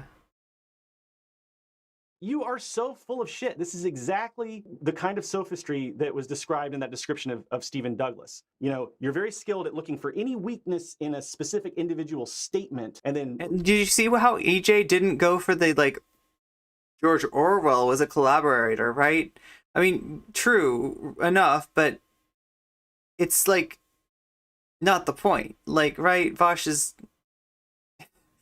real problem there wasn't quoting Orwell. Vaush's problem was, completely misunderstanding or failing to engage with her point. laser focusing in on So that make that and picking criticism. apart. In this case, literally Instead of just getting, the because like, you semantics know what of I a mean? If sentence you're that one of she these put together. lefties, and I've met these people, I've worked with these people, right? And Orwell is like bringing out George Orwell or an Orwell quote or anything about Orwell is like fucking throwing a red flag in front of you and being like, I can, get you to charge that thing. I mean, like that's somebody that I do not want, debating on my side, right? That's somebody that I do not want. I do not need your help if you're, if you're going to be that reactive to like, the kind of tangential elements of something like that, right? And get like, get just enraptured by the idea of like this word is evil because this word comes from it's a word. Context matters, right? Even words that are like used as like right-wing memes can be, debased, reclaimed, inverted, exposed for what they are, right? We still have to grapple with the same discourse. We still have to grapple with the same language. We can't be pure in some way by pushing away all the fucking JD Salingers that piss us off with their, less than stellar character creation and writing, right? It's not something to waste your life on. But some people do waste their life tilting at windmills. Together without trying to understand what's actually being said or the broader points that are being made. This is sophistry. It is rhetorical trickery. It makes Vaush look so smart, like he really knows what he's talking about. And he's so much The smarter Ministry than of Luna. Animals. But really, he's making this really bullshit point. Wait, that's did really he actually? a reaction to nothing at all that Luna was saying. That's what I really want people who watch this to understand. You have to be aware of the ways in which these and think of what that is. Like, I mean, I guess like some animals more equal than others. Like, there are places where that applies, but in this case, it was just like a meme. It was just like a platitude. You know what I mean? It's inert, right? That's kind of an empty gesture on Vaush's part. By people on the internet to mislead you and to make you think that people like Luna are saying things which they're not. He's acting like Luna just said the most ridiculous thing that anyone's ever uttered in their life, when all she's saying is that, yes, by definition, communism, a stateless, classless society, is a situation in which there's not one class that dominates other classes. In that sense, there is We could put one the economic windmills on a class. grid and That's solve the our energy goal of problems. communism. What are you talking about? What, a classless society where none of the classes have more powerful than the other ones? What are you talking about? This is just such a, and he goes, I mean, he's just going on about it. It's just a non-point. Pure sophistry, puffery. As a retard warrior, all right? I meet my comrades in battle, all right, regardless of their origins, okay? I'm loving this. I'm loving this. All right? Now, I want to point out that Vaush uses the R slur several times during this stream, which I just find detestable as a disabled person, as somebody who's well aware of the multiple forms of genocide that disabled people are facing right now. That's really just kind of an aside. I find it despicable, but whatever. That's really just an aside that I have to make, okay? Because I just think it's disgusting. So I just have to throw that out there. According to Lennon, matter is a philosophical category denoting objective reality, which is given to man in his sensations, and which is copied, photographed, and reflected by our sensations, while existing independently of them. Under this philosophical viewpoint, the most common attribute of all forms of matter is objective existence. It means... Chat, I'm not a philosopher. Isn't she literally just talking about empiricism right now? No, she's not talking about empiricism, Vosh. You're not a philosopher because you haven't read any of the basic, most fundamental texts of Marx and Engels, which she's referencing. They were anti-empiricists. They were anti-positivists. Unless those comrades are black nationalists, right? Oh, explained God. all of this. You literally don't know what you're talking about, and now you've got your chat thinking that she's saying something that she's not saying. What Marx believed is that there is an objective existence. There is a world outside of us. And they believe that we can obtain empirical data about the world through I our have senses. outpaced him But, intellectually. Again, breaking with the empiricists like Hume and many, many others, they believed that we also have the ability to consciously affect the world. And they believe that conscious activity matters and needs to be taken into account in their philosophical system. The system which they call dialectical materialism, which just simply says that the material determines the conscious activity while conscious activity impacts the material world. That's the big difference between Marx and Engels and the empiricists. That's what she's explaining right here, very, very in simple terms, which you should be able to understand if you would just pay attention and listen to what she's actually saying in good faith. She's explaining, and we'll go on in part 2 to explain even more, how we as human beings are able to sense the objective world that exists outside of us. Many of the idealists either believe that there was no empirical world outside of us. The amount of times Vaush admits he's not knowing what the fuck he's talking about, but saying Luna was wrong gave me a headache. And that consciousness kind of defined reality. What is the EJ more shirt? of them, like Hegel, believes that there was an objective existence outside of us, but it wasn't the ultimate source of truth, and that the ultimate source of truth was conscious reasoning. That's what Hegel believed. That's why all this stuff is important in the context of when and why Marx and Engels were developing these ideas. They were the first to create a universal framework of philosophy that synthesized the idea that we have an external empirical world which we can obtain information about through our senses, with the fact that conscious activity can also go back and impact the world. That's what this is. She's not describing empiricism. She's describing the process of collecting empirical data about the objective world. Oh yeah, yeah. There you go. Like if you were, that says, if you say, okay, be it resolved, empiricists bad, Marx and Engels good. Okay, yeah, we got that vote. We got that vote. It's a unanimous. Empiricism bad, empiricists bad, Marx and Engels good, right? And then, you know, you try to like talk about the empirical data of somebody and somebody's like, we already said empiricism bad, right? It's like, okay, but the word's not bad. The philosophers were bad, but let's not get, right? Do you see what I'm saying, chat? Like, and some people really do get hung up on this stuff and waste all of our time in this project. In the big clan ops chat, like, right? Like, not my clan ops, our clan ops, right? This is, you know, this is a time waster to have to explain this to bring this comrade along. And you get to a point where you can't bring that comrade along and you have to say, you know, good luck. Is that the only source of truth is empirical sense data. And that's not comrade. what I believe. And you would know that if you read Dialectics of Nature, Anti-During, Socialism, Utopian, and Scientific, or anything in Capital, because Marx talks about this all the time in Capital as well. Now, or physicalism, the idea of you know, the distinction between, you know, experience and reality. No, it's not a distinction between experience and reality. It's the synthesis of our human conscious activity and the objective external world. You're literally just making shit up again. You're putting words in Luna's mouth that she didn't say. She's very clearly explaining what she means, and you're not listening.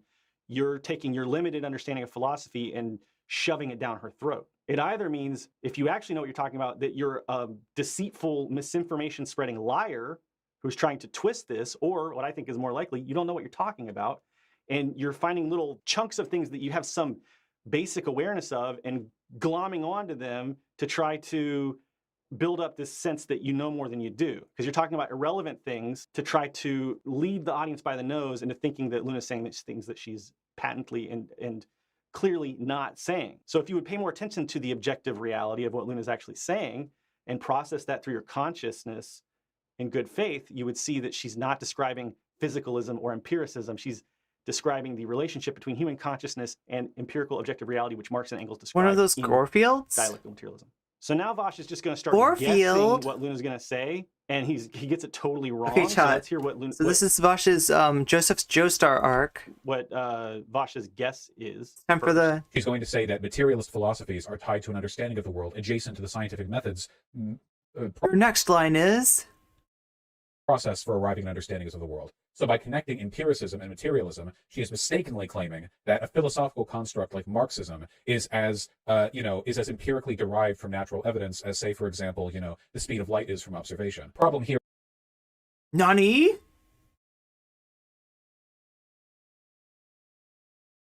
Is that I feel like all of this the reason she's going on this whole unnecessary tangent is because it sets up. Really, Garfield? She's going on an unnecessary tangent, Garfield? She's going on an unnecessary tangent? Some bad philosophy. When they start dividing the movement, they kind of stop being a comrade, especially if they repeatedly disagree on even the most basic intersectional shit, like don't be a white supremacist. Yeah. Or don't, like, make common cause with, Israeli apartheidists, right? If that's where you wind up, you've decided which side you're on, and it's not ours, right? That's no comrade of mine. Never. I could be totally wrong, but I'm pretty sure. And I hate to say it, chat, but I gotta invoke the spaceman meme here. Never was. Never was. To say. Spoiler alert, Vaush is totally wrong. And sends the images, the information into your brain, and based on those images and information, your brain builds consciousness about the world. The reflection of the world varies in each person's mind. For example, for people who were born blind or deaf, their consciousness about the world is very different from people who don't have the same conditions. Blind people can't see, so their world has no color. Deaf people can't hear, so their world doesn't have sound. So it means even though we share one same material world, each of us have a different consciousness about the world. So what creates consciousness? So just so you know, Vosh, you were completely fucking wrong, but you've already got your chat believing that she's going to be talking about, that she's conflating Marxism and dialectical materialism with empiricism and physicalism, and she's, you've already planted that seed in their head. So now that's what they're going to. Strangely enough, wait, isn't accusing other people of logical positivism, isn't that kind of a Haas move? That's a Haas move. From this thinking is that she said something that she didn't. That's the Anglo box. Classic example of sophistry and rhetorical trickery. She actually said I'm something not mistaken. that you cannot possibly fucking argue with. How are you going to counter that? You're going to wait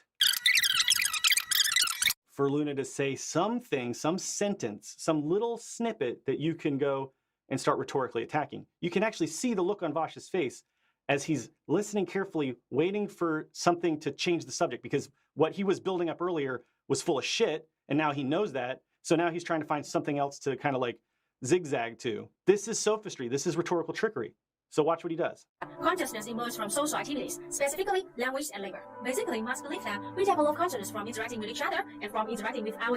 No. So notice that he's not going to go back and address that he was wrong earlier. They never do. And that everything he said was bullshit, and she didn't say what they never do. Predicted or guessed she was going to say. He doesn't address that at all, because what he did was he found a little what he sees as a weak point that he can attack rhetorically. So they never do. Why would they post their L's? Let's see what he says now, completely ignoring all the bullshit he said earlier that, she blew out of the water with what she actually said.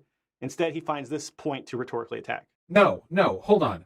The development of consciousness, like class consciousness, relates to your experiences regarding yourself and Oh, you have no fucking clue at all what she's talking about or what you're talking about. She's not talking about class consciousness. What? Where did you pull that from? Consciousness emerges from social activity. Someplace really dark. Language and labor. Basically, Marx believed that we develop consciousness from interacting with each other. Someplace really dark. No. Like a cave or something. She's actually talking about just consciousness, like human thought. She's not talking about class consciousness. This is the weirdest deflection I've ever seen. Let's listen. Let's continue listening. the world around you. That's not the same as internal sentience, which is what she was referring to beforehand. So why are you talking about class consciousness? The consciousness that she was referring to beforehand was the purported distinction between empirical reality and experiential consciousness. But that's not the same thing as consciousness in the relation between yourself and the world around you. Those are different things. What are you talking about? Why did you bring Someplace up where class the sun consciousness? doesn't First of all, shine. She's not talking about class consciousness. Second of all, she's talking about consciousness as the internal processes of the human mind. The ideas that we have, the thoughts that we have, those processes, and the relationships between ideas within the human mind. That's what she's talking about. Your consciousness has a relationship with the physical world, which is what she's trying to explain. But you're not listening. You're going off about some bullshit about class consciousness? When a person says you are class conscious, they don't mean you experience internal qualia distinct from the material world around. I don't know why you're saying, who are you talking to right now? No, look at the chat. Is she using class consciousness like JBP? She's not talking about class consciousness. Vaush just injected that thought into this discussion where it doesn't belong. At no point has Luna talked about class consciousness. She's literally just talking about consciousness. You just did this very weird straw man, and your chat is buying it up hook, line, and sinker. Look, holy fuck, she was trying to discuss class consciousness? No. You know what the trick is, though, is that they can follow Vaush easier than they can follow Luna. That's how that works, right? So I don't think they're even engaging with what Luna's saying. No, she wasn't. Not at all. This is such a dirty, sneaky little trick, and it only works if your audience, by the way, is just eating up everything you're saying without processing it critically at all. It's like really actually embarrassing for these audience members that they're falling for this. It's complete horseshit what he's doing here, and it's deceptive, and it's misleading, and it's dishonest. Or he just has absolutely no... That is about as angry as you will ever see EJ, right? It's complete horseshit. No fucking idea what he's talking about. Yeah. One of the other. Okay. It's gotta be one of the other. She hasn't said class consciousness yet. She's but not talking about class consciousness. Why do you think she's talking about class consciousness? She's talking about dialectical materialism as a philosophical foundation of the work of Marx and Engels. And this has ripple effects throughout all of the work that they did, the relationship between class and consciousness. I read the excerpt earlier in which, in Capital, in which he talks about how social relations are really important for understanding capitalism. Social relations are rooted in consciousness. You can't observe them with sense data. You just started talking about class consciousness. You pulled that completely out of your ass. And now you're acting like she's some kind of ding-dong for talking about something that she's not even talking about. It's disgusting what you're doing, Vaush. And I don't know if you're conscious of it or you're just so ignorant that you can't follow this very simple, discussion that Luna is leading here. But either way, it does not speak very well for your ability to analyze and interpret and relate ideas to your audience. Okay, this is just also seem to scoop up whatever bullshit you distribute to them. It's embarrassing. I gotta admit, Vaush, she is mixing up different words with different definitions in different. I gotta confess to a little bit of Schadenfreude here. Just a tiny little bit. Different context to create an exquisite word salad. No, she's not. She's explaining the relationship between consciousness and reality as Marx defined it. Let's go look at the transcript of the video. Class consciousness, 0 results. Consciousness, 27 results. She's not talking about class consciousness. You fucking injected that into this discussion very dishonestly and got your chat thinking she was saying something she wasn't saying. This is such dirty and very transparent sophistry that anybody who's actually following along and really trying to engage with in good faith would see. It's so obvious what's happening here. So, he goes on and on for several minutes, and I'm going to skip ahead to what I think is the most... For once, I am not the one. I am not the one taking somebody to task, right? It's EJ. It's EJ. I don't really have anything to add. Nerving example of Vaush clearly not paying attention to what's being said, and this is what I'm probably going to end on here with the viewing. I also don't agree with people who believe Stalin did nothing wrong, because it's so obvious that he did many things wrong, including cheating Ho Chi Minh badly. He thought Ho Chi Minh was a spy from a capitalist country and didn't believe Vietnam could win against France. and Stalin refused to support Vietnam, which obviously pisses me off. But that doesn't mean I want But the only fucking thing she has on Spade Noob, are you playing vanilla right now? Stalin is that. See, that's not the only things that she has on Stalin. It's one example she used. This is another example of just looking for one little rhetorical opening. This is phenomenon which he's attacking, not the essence of what she's saying. She gave one example, and then you're twisting it to make it sound like she only has one example. And I know you're laughing, so you can go back and say it was just a joke. We played a little bit Terraria yesterday. It was really fun. But that's what you're doing. You're on Twitch. basically programming this into your audience's head. You're convincing your audience that this is the case, but then you're also giving yourself some plausible deniability with your little laughing. But that's not the grossest part. That's coming up. The Stephen Douglas thing. She's been brainwashed by. Oh my god. Oh my god. Waste all my time arguing about whether Stalin was essentially good or essentially bad. What a waste of time. Speaking of Ho Chi Minh, the great leader of Vietnam, he also made mistakes. In my opinion, his most serious mistake was the land reforms in the 50s. My family members were victims, so I do know about that very well. In the early 90s. Luna's talking now about her family. She said, my family members were victims. That's how she sets this up. Yeah, I was destroying those zombies and the vultures. And paying attention to what she's saying. And the eyeballs. Then in my mind, there's really no excuse for the reaction he's about to have. And a lot of people have tried to excuse this, but I find it inexcusable. What we have here is Luna, who is a human being, talking about her very deep personal experiences with her family, her grandfather, who, by the way, are you fucking serious? Okay, all the magic mod pack in 1.16.5, a single player. Oh my god. Is that anything like Magic Farm, or no? It's just like a bunch of magics, right? Like with the yeah. I used to wait. What the fuck did I play that on? I guess you can. Wait, I'm trying to fucking remember, because like in terms of like, oh my god, I'm not remembering. Like, okay, so I had the like techniques mod pack, but then I swear to god I had like another mod, like a thing where you could go to and download mods and stuff. Oh my god, what do you use for that? Like, what is that on, in other words?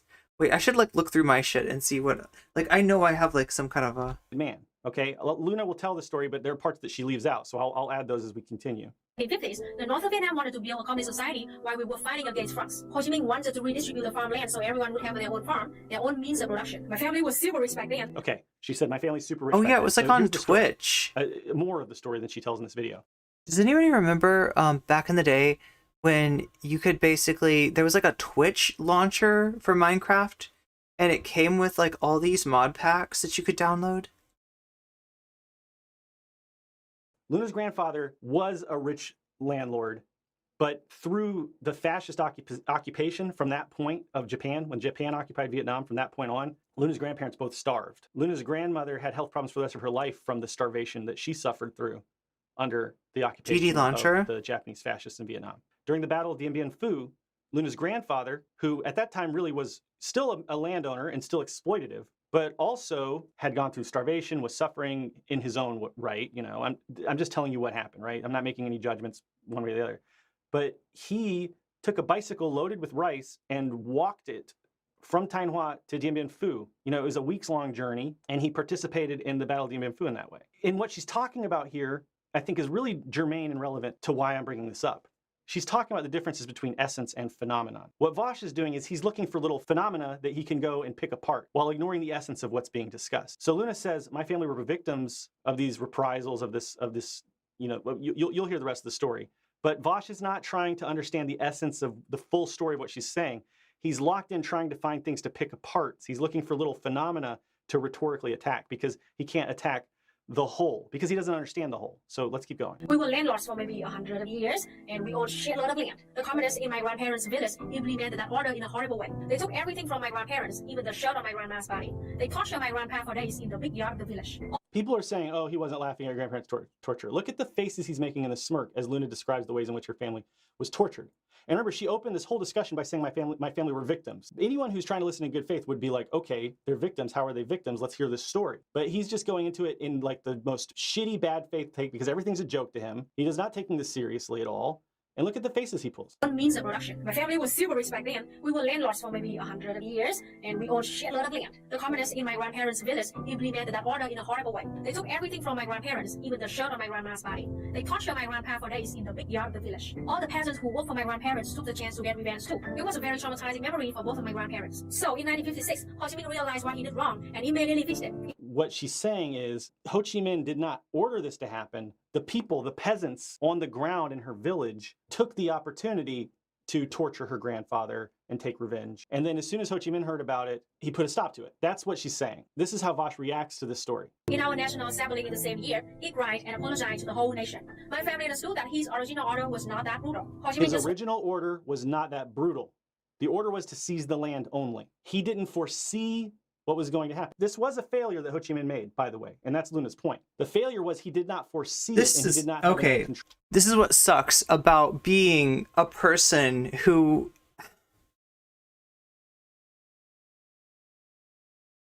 I almost want to call it a neurosis, but like I have a need to acknowledge when I'm wrong. Oh my god.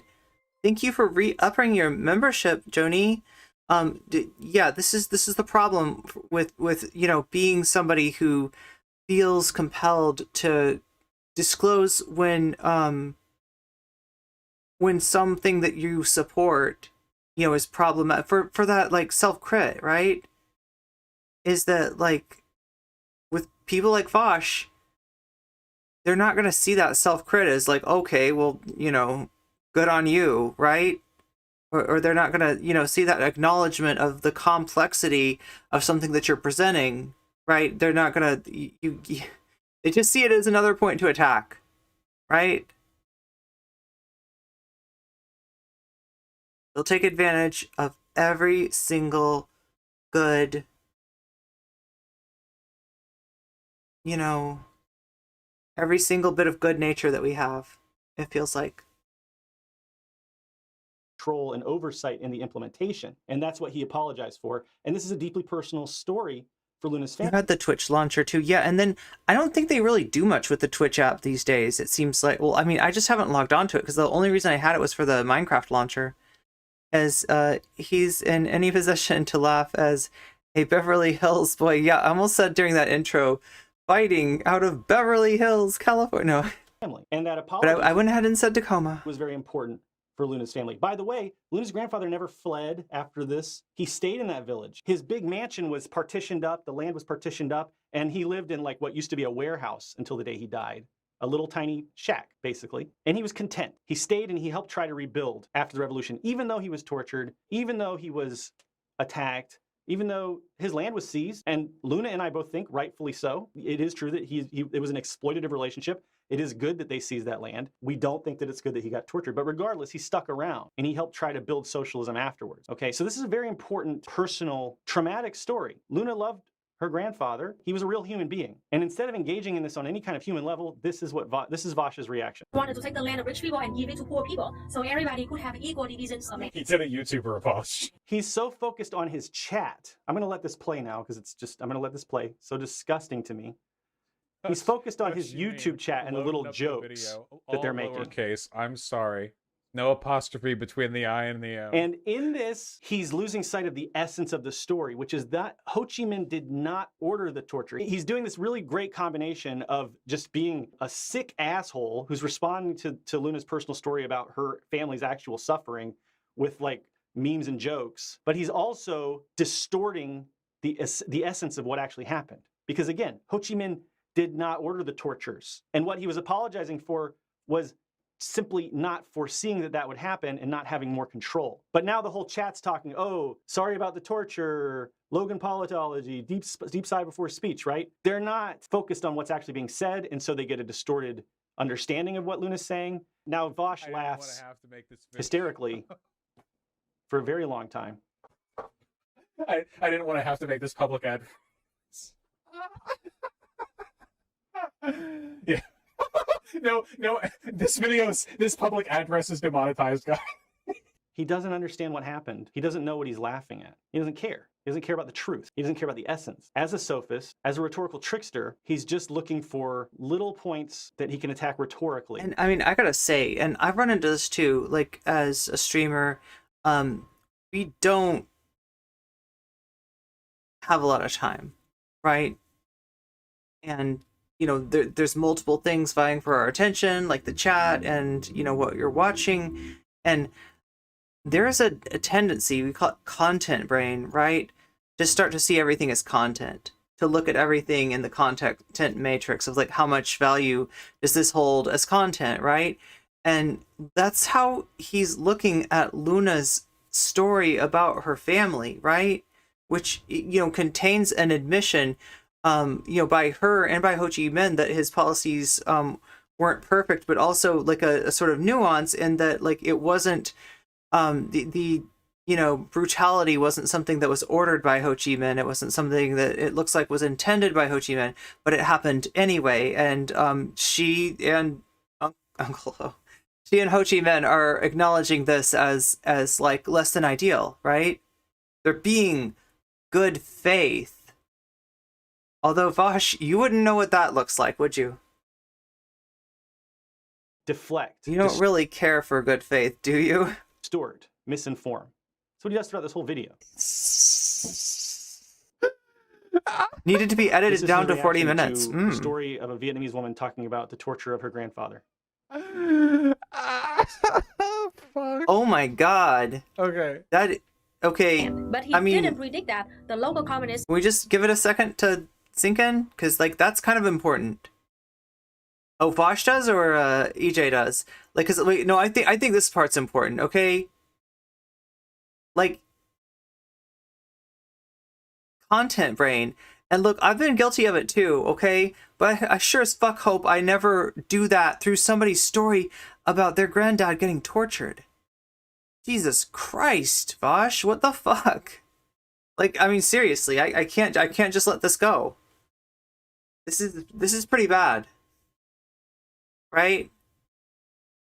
And I'm saying this as somebody who doesn't jump at every potential Vosh, controversy that's been thrown my way, right?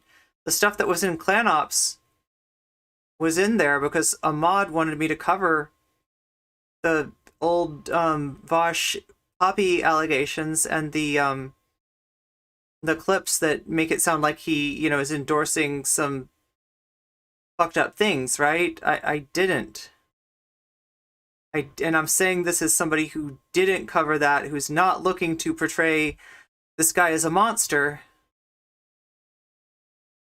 I don't know how else to portray this though. I don't know how to put a I don't know how to put a fig leaf on this one, Vosh.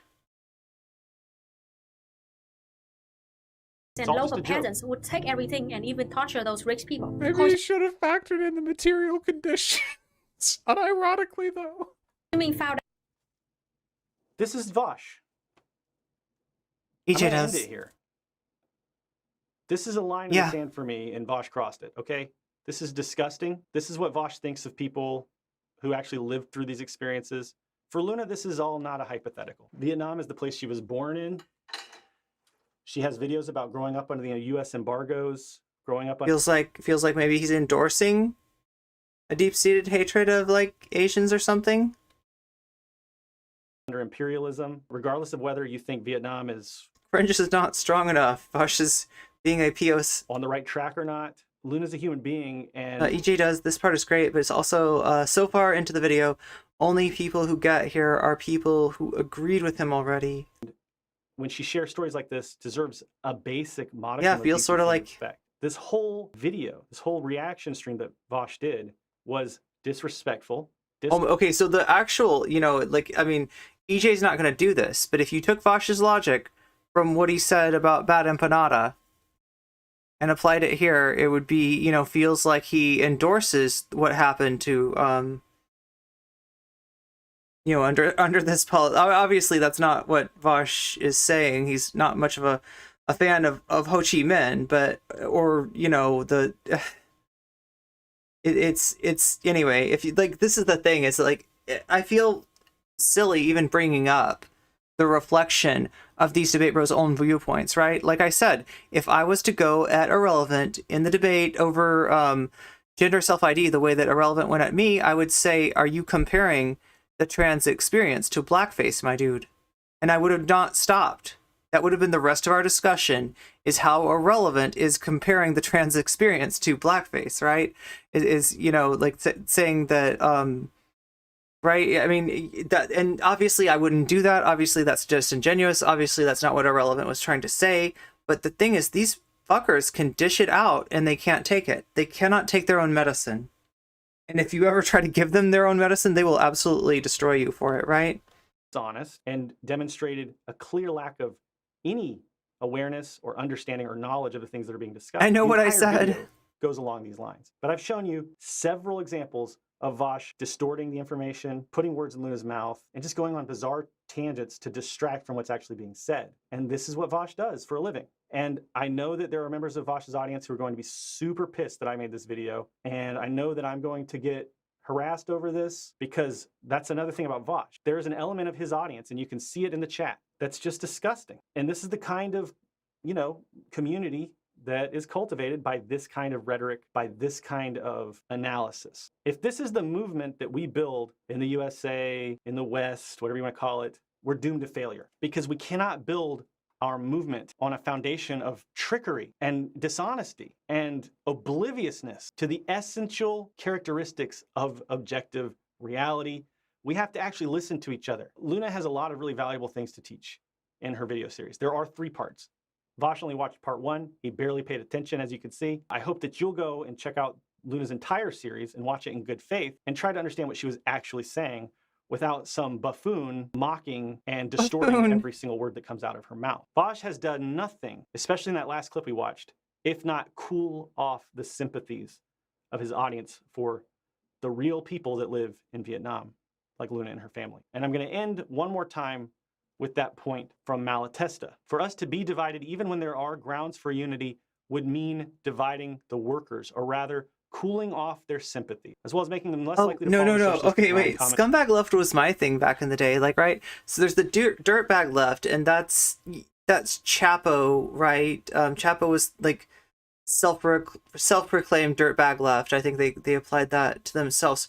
What they were trying to say, though, what I think they were trying to do is describe themselves as being not putting on airs, not being intellectually elitist, being responsive to the working class. I think that's how Chapo saw that term. But obviously, if you look at a lot of the people in that audience, right, there was a lot of class reductionism. There was a lot of, sort of intransigence, like the criticisms of Chapo and Chapo's audience, like sort of reflect to a certain degree the criticisms of Vaush, right? And Vaush definitely at some point, adopted that term. In fact, I think Vaush and Xanderhall adopted dirtbag leftists, right?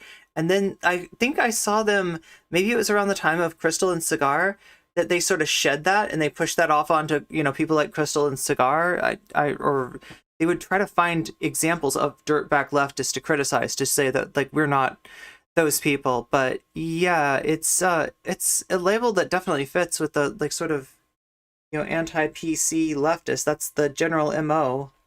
To both socialists and anarchists, and which is the heart of the revolution. It is up to the revolutionaries, especially the anarchists and socialists, to see this by not exaggerating the differences and paying attention above all to the realities and objectives which can unite us and assist us to draw the greatest possible revolutionary advantage from the present situation. When Vaush attacks people in the way that he attacked Luna, people who are working in good faith to try to educate people on philosophies which you may or may not find useful, but she is trying in good faith to present ideas that she hopes will have some value to the revolutionary movement. Vaush is exaggerating the differences and fabricating differences that don't exist. That is the essential nature of the sophistry and rhetorical trickery I see. of Vaush. He is an eclecticist. He pulls ideas from anywhere that's convenient to suit whatever argument he's making at the time. He is a solipsist. He thinks that he can find truth through his own reasoning, through his own logic, which up to and including fabricating evidence, like for instance, saying that Luna's talking about class consciousness when she never made any mention of class consciousness. He is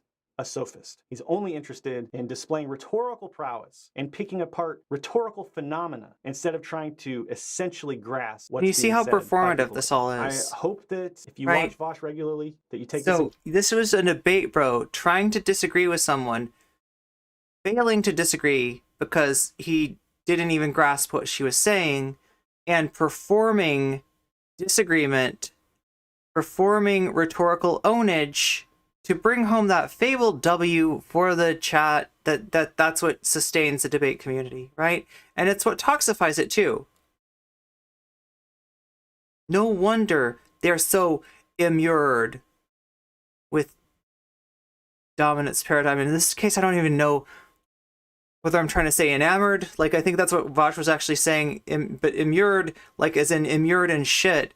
That kind of describes it too. So like, I'll just leave it undefined. I'll let you think whichever one of those you think applies, because they're both kind of true there. Yeah, wow. Good faith and try to understand what I'm saying here and the problems that I have. I'm not saying you have to agree with Luna. I'm not saying Luna's right about everything. I'm not saying I'm right about everything. But it's very clear here what Vaush has done. And if you're comfortable with that and you find it acceptable, then that says a lot about you. And it says nothing about Luna. Vision for us to be divided even when there are grounds for unity. If Vaush addresses these things and truly makes amends, I'll consider it. But he's got a lot of damage that he's done, not just to Luna, but to many other comrades before I will trust him. That's not to say he can't. All right, chat. And I don't think he will, but I hope that he sees what he was doing here and addresses it and cuts that shit out. And maybe he goes back and gives these ideas another view with maybe offline, maybe watch the videos offline and see what Luna has to say in good faith while actually focused and paying attention and not reading shitty chat comments and doing a million other things and trying to show off online. And I've recorded this offline, by the way. I didn't do it as a live stream because I wanted to focus on what Vaush is actually saying. But at any rate, yeah, I hope that Vaush might learn and grow from this. I do hope that. And I hope that his audience sees what's going on here as well. That's all I've got to say. I've tried to view this in good faith. I've tried to give credit where credit's due, where Vaush has been correct. But I can't let this blatant distortion, this attack, this hit piece, this assassination of truth stand. So that's all for now. I'm exhausted, I'm sweating, and I'm gonna go. And I'm EJ, this is Noncompete. See you next time. All right, chat. Thank you for being here once again. Yeah, unfortunately, we don't have time to watch Slime World. It's wrong, and either way, I don't care. Don't feel the need to correct me. I do not care. Yeah, we'll have to catch up with Thought Slime some other time. I'm going to be in the Discord for a little bit working on some videos, right? Because we're going to be doing... Oh my god, that's what I wanted to do, is take that off before the green screen causes weirdness. Look, Thought Slime is mutating before our very eyes. Thought Slime is actually becoming part of Clan Ops, much like one of the victims of the aliens in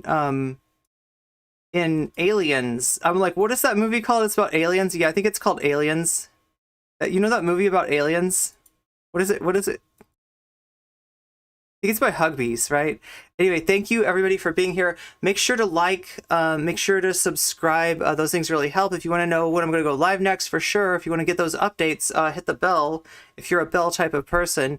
But either way, I appreciate the support. I appreciate the memberships, and it helps me keep doing what I'm doing, so we can hopefully have a left that's actually taking us left.